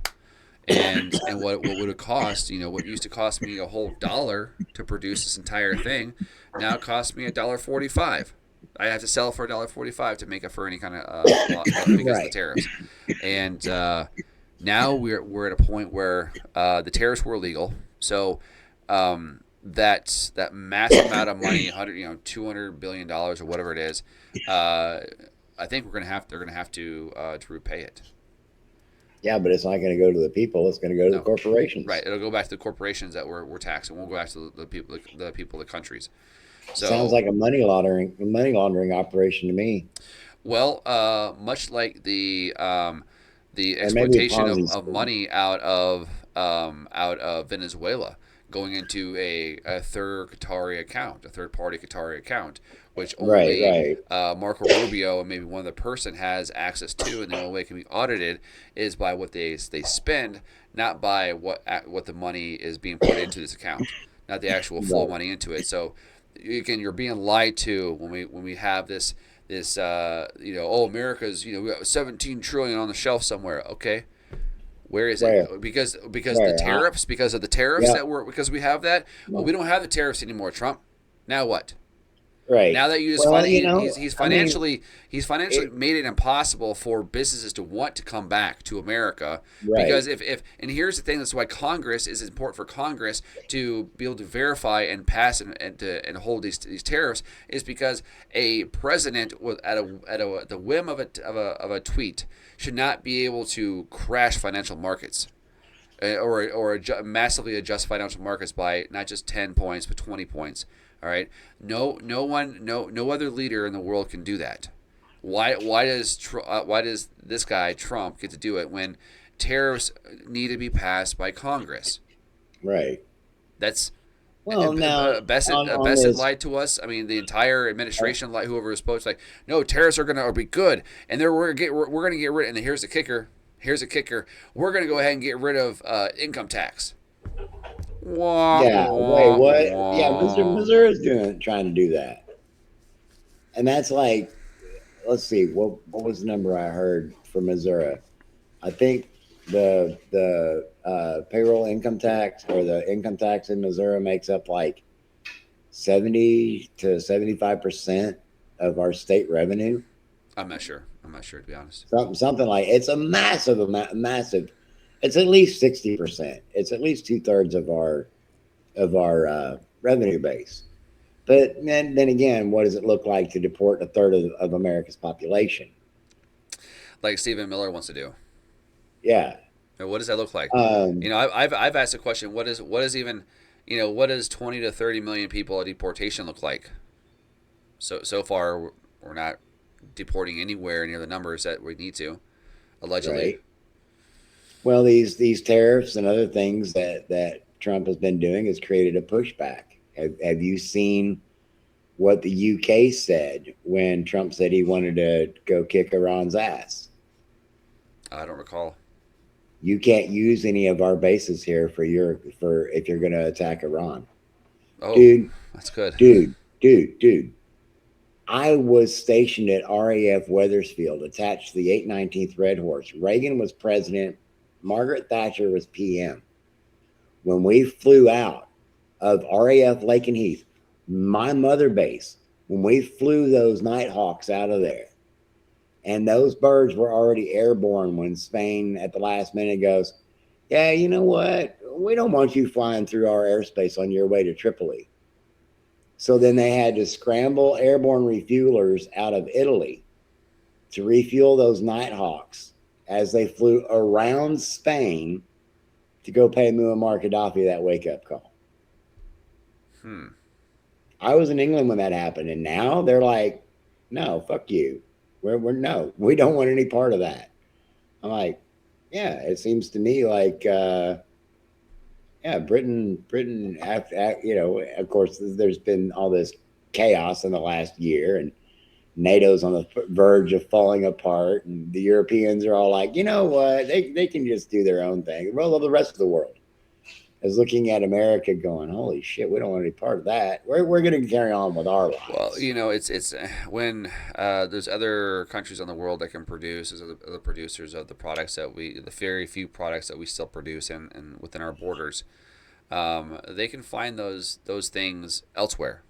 Yeah. They don't have to buy them from the United States. They can buy them from other parts of the world, and at a much more reasonable price too. Not minus the tariffs. But but again, tariffs aren't an undue tax. It's not a hidden tax against the American people at all, or the people of the other countries. None the sanctions don't hurt people. And all that kind of stuff. It's just all Democratic hoax, right? It's just all Right. it's just all bullshit like that. So Yeah. tariff rebates. See, tariff rebates are also a scandal. Lutnick's son bought a lot of the contacts to 20 to 30% of face value, now getting paid full price. Yeah. So again, the Lutnicks, just like the Trumps, have bet against the American people. The Trumps did the meme coin pump and dumps, and they made Right. billions of dollars off of that. I think they're around $5 billion they made out just off of that scheme alone. Well, There's I think that would be a good time to circle back to Zorro Ranch and the purchaser's son being part of the Trump administration and the purchaser going and doing that podcast with none other than Matt Gaetz, who was who, accused of having who sex with a was 17-year-old girl. right, who was the original nominee for AG, Mm-hmm. but he had to pull because of that scandal, and now we got Pam Bondi, Which who is by the worse. way launched her political career at the Big Blue Building in Clearwater. Her first political campaign launch party was at Scientology, dude. Was right in front of the building out there. No, in In the the building building. itself. They hosted her launch party for her political career. Wow. Tell me And you're then we getting get cold. to Tell me you're getting cold. and then we go over to look at Trish Dugan, a Scientologist who's dumped millions and millions and millions of dollars into Trump, dumped $1 million in a single donation into DeSantis's last campaign. Mm-hmm. And so they're all attacking Disney, which, by the way, Marjorie Taylor Greene and all them were buying Disney stock. But they're not saying anything about Scientology and their child trafficking, child abuse, and all that nonsense. I mean, it's a systemic problem, people. Yeah, it's a massive problem with what it seems to be universally religious organizations and pedophilia. Mm-hmm. It doesn't just it's not just the Catholic Church. There's and every religion except for Buddhists. I don't know about Buddhists or Taoists. I don't think there's any pedophilia in that. I'm not sure. Maybe there is. Maybe there. But There probably is. I mean, the Dalai Lama has been had some connection with some pretty shady characters. So well, I know for a fact from my own research that there's been some labor trafficking done within the Hindu community for building various temples and such. So I not necessarily any sexual sex. Well, I know the Chinese government exploited them for labor. Right. That population. And labor trafficking is really common. I mean, even Jane Whaley did it. Yeah, there's Jane Whaley of Word of Faith Fellowship out of North Carolina. Not familiar. She's one of the co-founders of Women for Trump. Dude, I'll send you a link about Jane Whaley, and that's one of the stories that set Energio kind of into a tailspin because that's in his neck of the woods, and he knows who those people are. And in recent past, their network has created some issues for him out in that neck of the woods. Really? Yeah, I was not aware of that. Yeah, we can talk about that some other time. I keep my ear to these things, man. There's a lot that goes on that people don't see. Mm-hmm. Yeah. I'm sure there is. There's I every time I turn around, there seems to be a somebody is broken the law some way, shape, or form. But there's because it's with the current administration, there is like this disconnect of it's okay because it's our team is doing it for the greater good, and there's a bigger plan. You just can't see it. Right. And Novak is 100% correct. I've been calling MAGA a death cult ever since I left them. I exited MAGA July 31st, 2023. That was I left later that year when I did my detox. I did 2 months off. That November and December completely took it off, and I left toward the end of 23. So I have some people that would like to talk to you. to me, We can talk about that offline. sure, absolutely. I'd love to have a conversation with somebody. So, but Excellent. yeah, just let me know. Give me send me some text or whatever. That's fine. Yeah, Um, not a is there problem. anything else you'd like to cover before I open up the chat to everybody else here? Um, I think that that pretty much covers it. I mean, when you look at dissociative disorders, circling back to that, mhm. a lot of times the those dissociative disorders can be established or um, what's the word I'm looking for? Pre-programmed through Yeah, authoritarian groups, culty groups, where you have behavior control, information control, thought control, and emotion control. And if those controls are such to a point that, oh, you have to behave this way if you hear this information because this is the proper thought response and the appropriate emotional reaction. God, So that covers you so many different groups of people. so somebody who sees a pride flag flips out. It's probably an emotional response that's a result of some level of dissociation. That's and um I want to bring up this hold on a second here. Sorry. This is going to be perfect because I came across this today, and it needs to be shared. I will actually share it with you guys.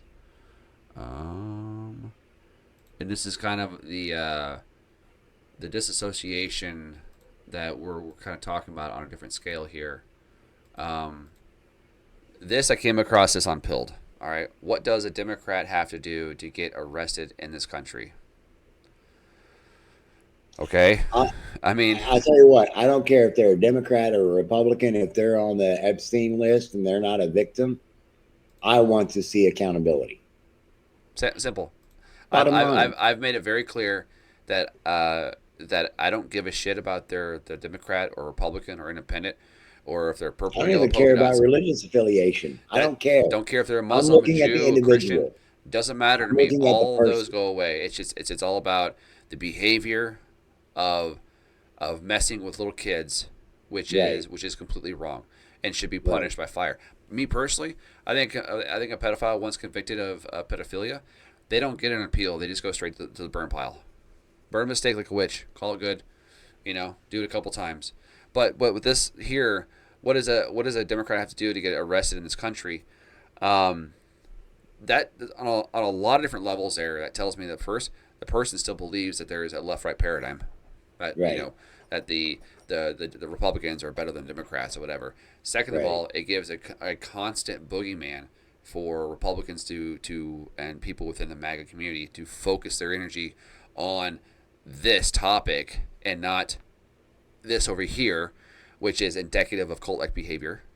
And Right. you have the that it's only Democrats that do bad things. Right. Exactly. Exactly. That's that elitist mentality. It's stupid. It's But so idiotic. I mean, it tells me exactly where when I see people post shit like that, it tells me exactly where they have been for the last 10 years. yeah. They Well, haven't evolved at all. on this note, out of curiosity, did you see the protest to support billionaires that just happened like a week or so back? No, I didn't see that at all. There was actually a bunch of gooners, I guess you could call them. I Gooners? mean, That's a new one for me. well, I mean that's not actually a proper application, but I don't know. They might have been Groiper adjacent, which a lot of Groipers tend to be gooners from my observations. But yeah, there were actually people out there that were protesting to support the billionaires, and I'm just like, That's I'm wondering, is this a performance piece trying to get a reaction? Are they just really that dumb? yeah. That's kind I of like mean, where I'm at too. That but then again, also you get that Nick Fuentes comment. It's like, you know what? Fuck it. Nobody, none of us should vote in the midterms. And then in 2028, the Republicans will have no choice but to put a fascist. I'm like, dude, you have no idea what you just set yourself up for. right. So by the way, I think Rumble just went ahead and kicked me off. By the way, because I'm only showing yeah, I'm only showing 12 minutes of actual showtime here over on Rumble.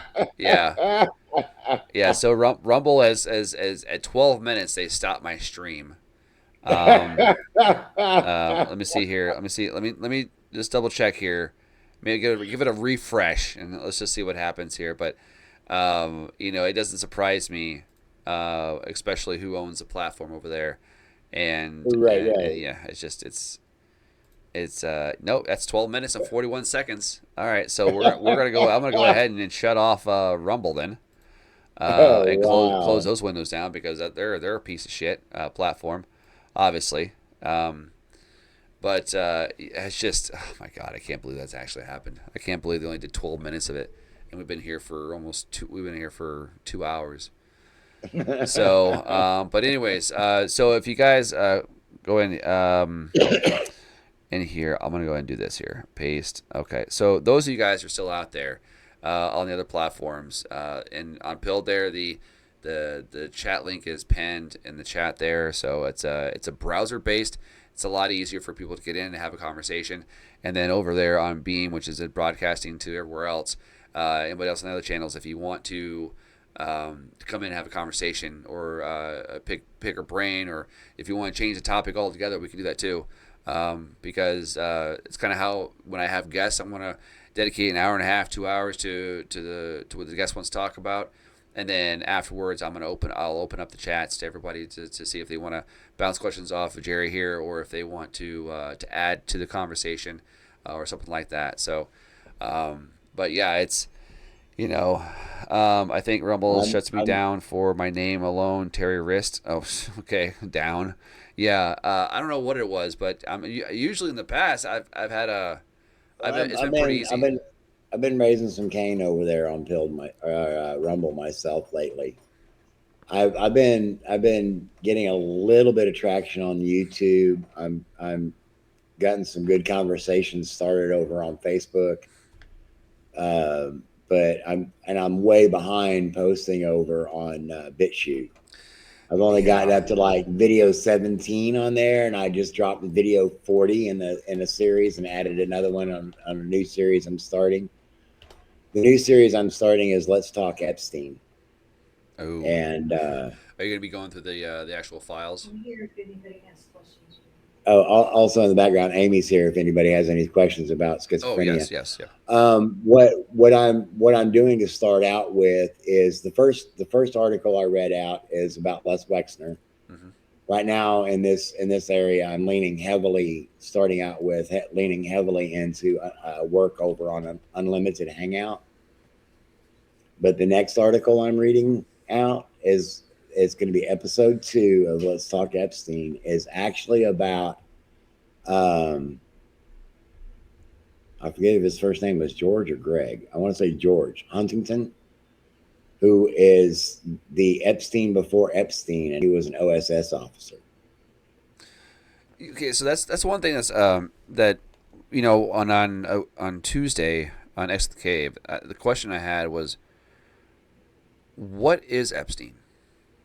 Like, Epstein is the face of a thing, right, and and it that's just and it just so happens sorry. that George, the Yeah, timelines. that's what kind of was getting at. Is like, what is Epstein, the character of who he is? Because the amount of connections this man had through different intelligence agencies, different a lot. He had his fingers in almost anything you can imagine at a billionaire level. Anything the billionaires would have their fingers in, he also had his fingers in as well. So because these, we have another 3 million files, and we're actually coming to find out that's only like 2% of the actual information coming out. Right. So like, what the question is not who is he, but what is he? Like, what That's did he do? the better question, because once I learned about OSS agent George Huntington, I was able to place him on a timeline where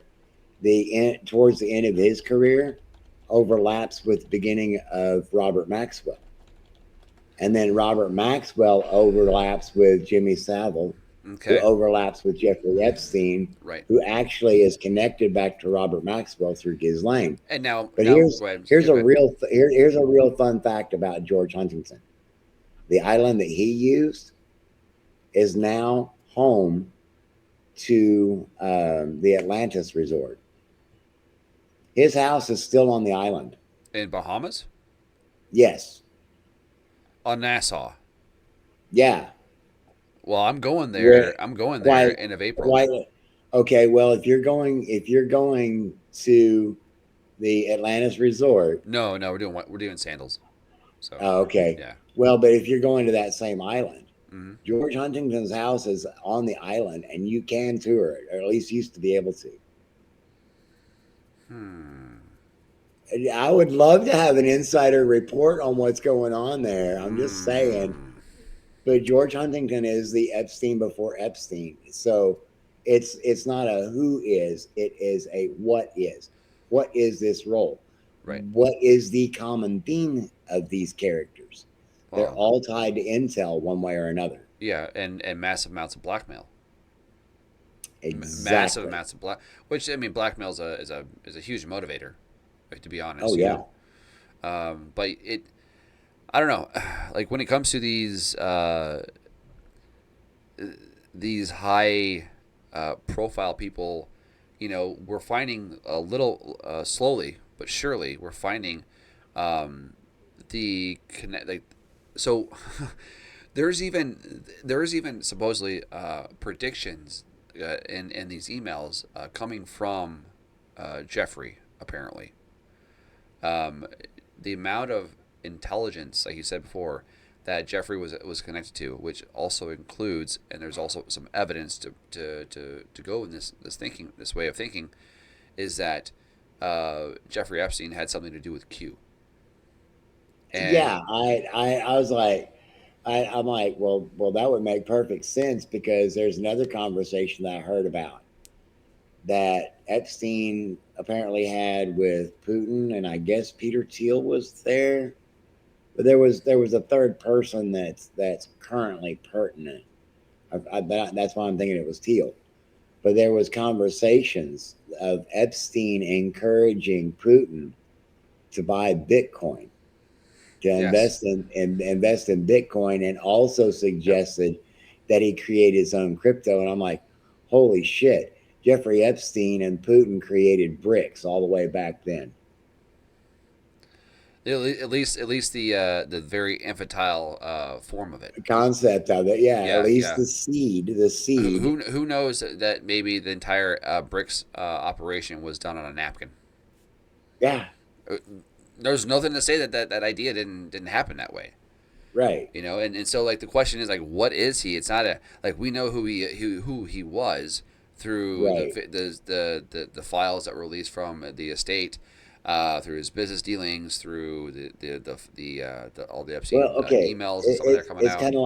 It's kind of like who is James Bond, or what is James Bond? How many different actors have played James Bond in the movies? Well, yeah, but this is a little bit different though. Like we're a little bit different because we're talking about someone who has multiple skills.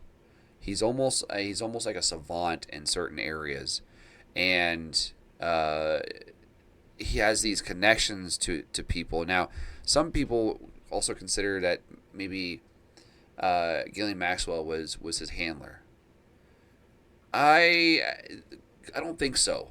I think it was just the opposite way. I think Ghislaine was an employee of Jeffrey. Is what it was. Actually, she was a partner in crime. I haven't. One of the articles that I have lined up, that's actually a two-part article. It's a two-part series about Ghislaine Maxwell, Daddy's Girl. Yeah. Dude, dude. She was treated like that. Well, what was the name? That What was was the name of the normal for boat her. that Trump bought from? Was it Maxwell or was it from? Well, there's a photograph that I've been circulating for a while of Donald Trump, Dan Rather, Robert Maxwell, and several other Uh individuals huh. were Yep. there, and it was taken on the Miss Ghislaine The or the boat, Lady Ghislaine. Lady Gazan. Yeah, that's the Yeah, the one. Lady Ghislaine. Yep. It was named for his daughter, but at a very early age. I mean, like when she was still single number age, she was able to show her mother and explain to her mother what all these different implements were that her dad used on her: belts, canes, I mean, Hmm. truncheons. Wow. And That's so she that just validates something that I realized years ago. Broken children make for dangerous adults. yeah, yeah. Because the the cycle of abuse that occurs is what I find to be almost fascinating in a way where it's a it's so easy for someone that has been abused to abuse someone else instead of breaking Right, that cycle. They continue it even if they're aware of it or not. They they've had this browbeating ideology put in their head for such a long time, whether it be political or religious right, or it doesn't matter what it is. It could be Ford is better than Chevy, or the Raiders are way better than the Arizona Cardinals, or whatever it might be. You know what I'm saying? So right. Well, it's crazy. It's crazy. there's a childhood trauma therapist out there by the name of Patrick Tahan, and dude does really solid work. I greatly appreciate. He helped me work through some of my stuff just by watching his videos on YouTube. But one of his memes that I really like, he put that phrase hurt people" on the meme, and then he scratches out the second "hurt people," and he changed it to "hurt people need to do their work." Mm, I get it. I couldn't stop hurting other people until I figured out what had happened to me and how to fix myself. Right. And then Yeah, that makes sense.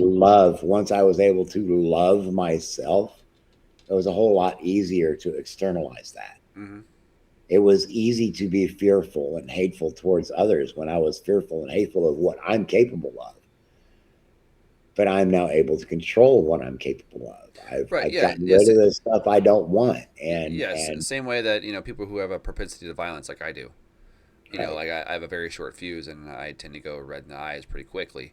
But through um, understanding what triggers me, and through my own self awareness, and then doing the set work to change that behavior, and to right, try to stay away from those triggers as much as possible, it becomes it's still a part of you, but it's no longer in the forefront, and right. that's the first thing that people see right away. And Yeah. And I was able to get to that point working through cognitive behavioral therapy. And then I was able to get even further than that by taking what I learned in cognitive behavioral therapy and my love for philosophy and psychology. And I looked into acceptance commitment therapy and active dialectic change. And just by changing how you speak, it changes how you think. So instead of brutalizing myself if I made a mistake, "Oh, you fucking dumbass, why'd you do? You went and did that shit again." Instead of coming down on myself like that, it's like, "Oh, you silly old man, you did it again. Not as bad this time. mm-hmm. We'll try it better next time." It's self correction through self love and self acceptance, accepting that I'm a human, and it Yeah, makes it yeah, less likely that I'm going to lash out at others.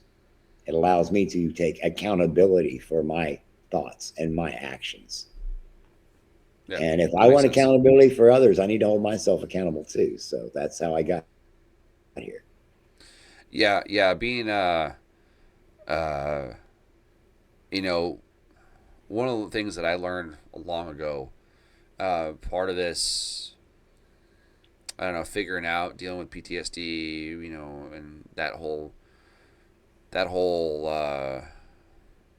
form of life coming out of a combat zone into civilian life again, if you will, and then having different different triggers, different like the way that I would handle a situation in the military was completely different than how I handled it. And well, at first it was pretty much the same thing. You know, everything when your only tool is a hammer, everything looks like a nail. And so what you have to do is, first of all, recognize that you've got issues, you got problems, okay, and then be honest about it. You have to be, if you can't be honest with yourself about something, about anything, about everything, there's no way at all that you're going to be able to be honest with anybody in any way, shape, or form. Right. That's with relationship wise, through being intellectually honest, have a conversation, through whatever it might be. You have to, especially in this realm of conversation and of online podcasting, people can see through your bullshit or not. If you're bullshitting somebody, they can see through it. It's somebody in the chat will be able to see right through someone's bullshit easily, very, very easily.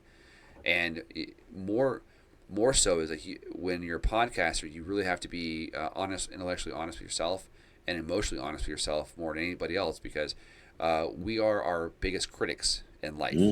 We it takes sometimes that we are harder on ourselves and other people are hard on us.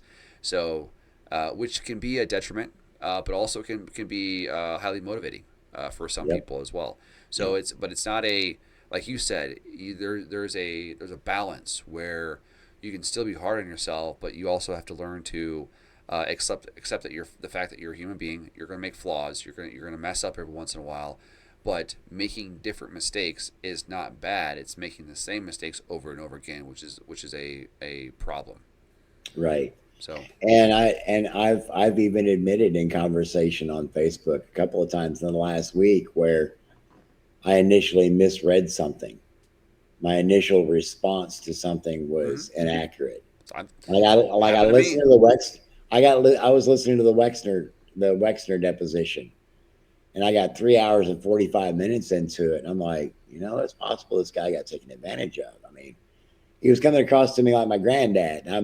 I'm looking at Epstein like this little tweaker that got in there and took advantage of him. And then I slept on it. I got up the next morning. I'm like, no, wait a minute. What the fuck? No, bullshit. No, I remember Wexner being a piece of shit. Yeah. And that's when I decided, okay, so I addressed that I was wrong. I did a mistake. And that was the second one in a week. I'm pretty media savvy. I'm pretty aware most of the time, and I still get duped on occasion.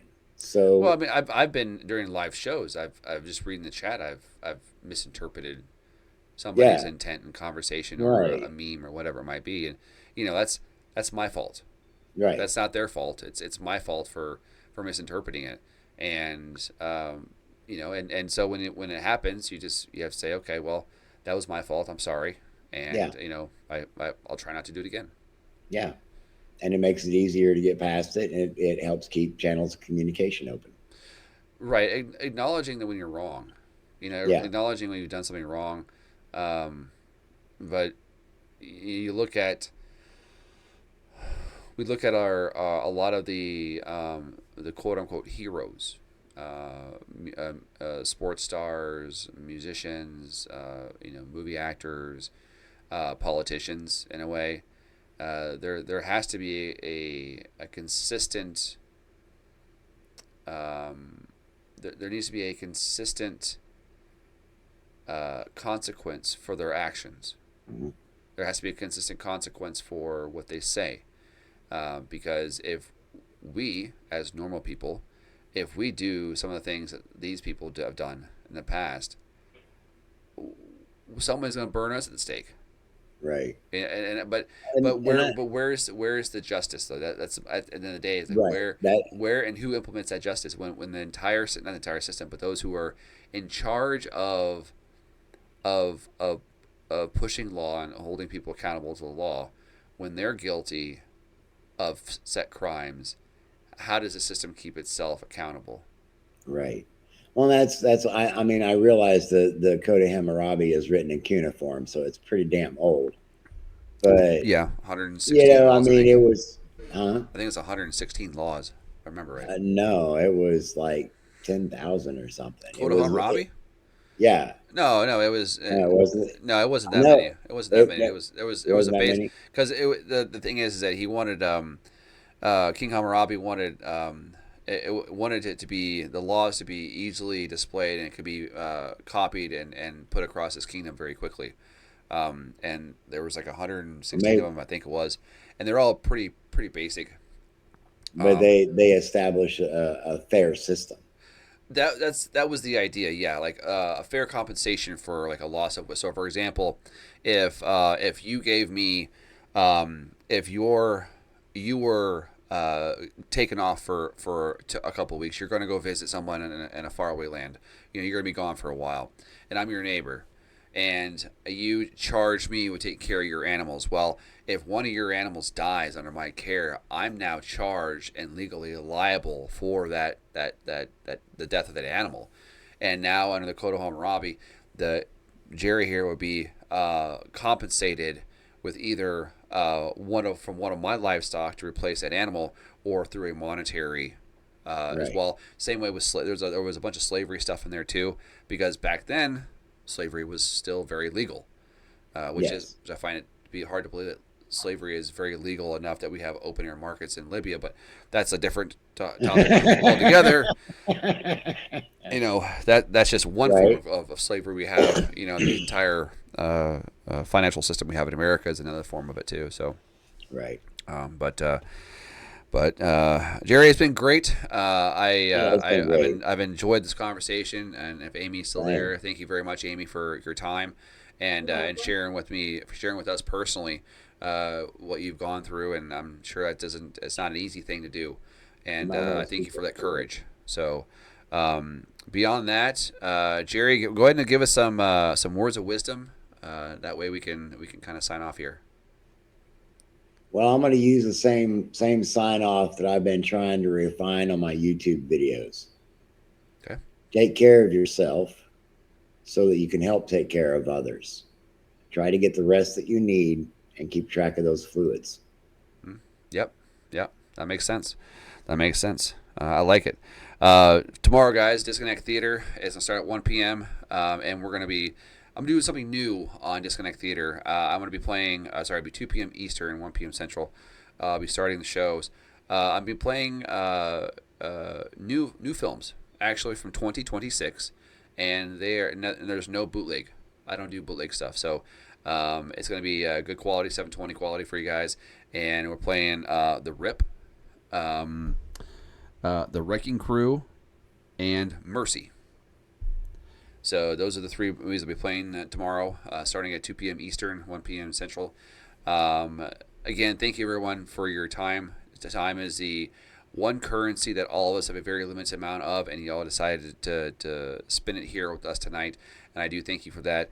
You've done exactly what I wanted you to do. You've hit the like, share, you hit the red pills or the thumbs up, whatever it is on your platform. You're listening to me, and you listened. And I thank you very much for that. And all the other people who are participating in the chat, you guys are great. Even if you didn't come on the show, no big deal. The point is that you're interacting, okay, which is good. And those that are lurking, I love you, lurkers. That's how I started. And again, lurker lives matter. They do. Lurker lives matter. Absolutely. That's where I think a lot of people are. It's good if they're not interacting on the chat, they're at least absorbing the different perspective that we're having here, and then we're talking about. So beyond that, guys, I'm gonna go ahead and just and shut her down after this, because you guys do whatever you want to do on a Saturday night.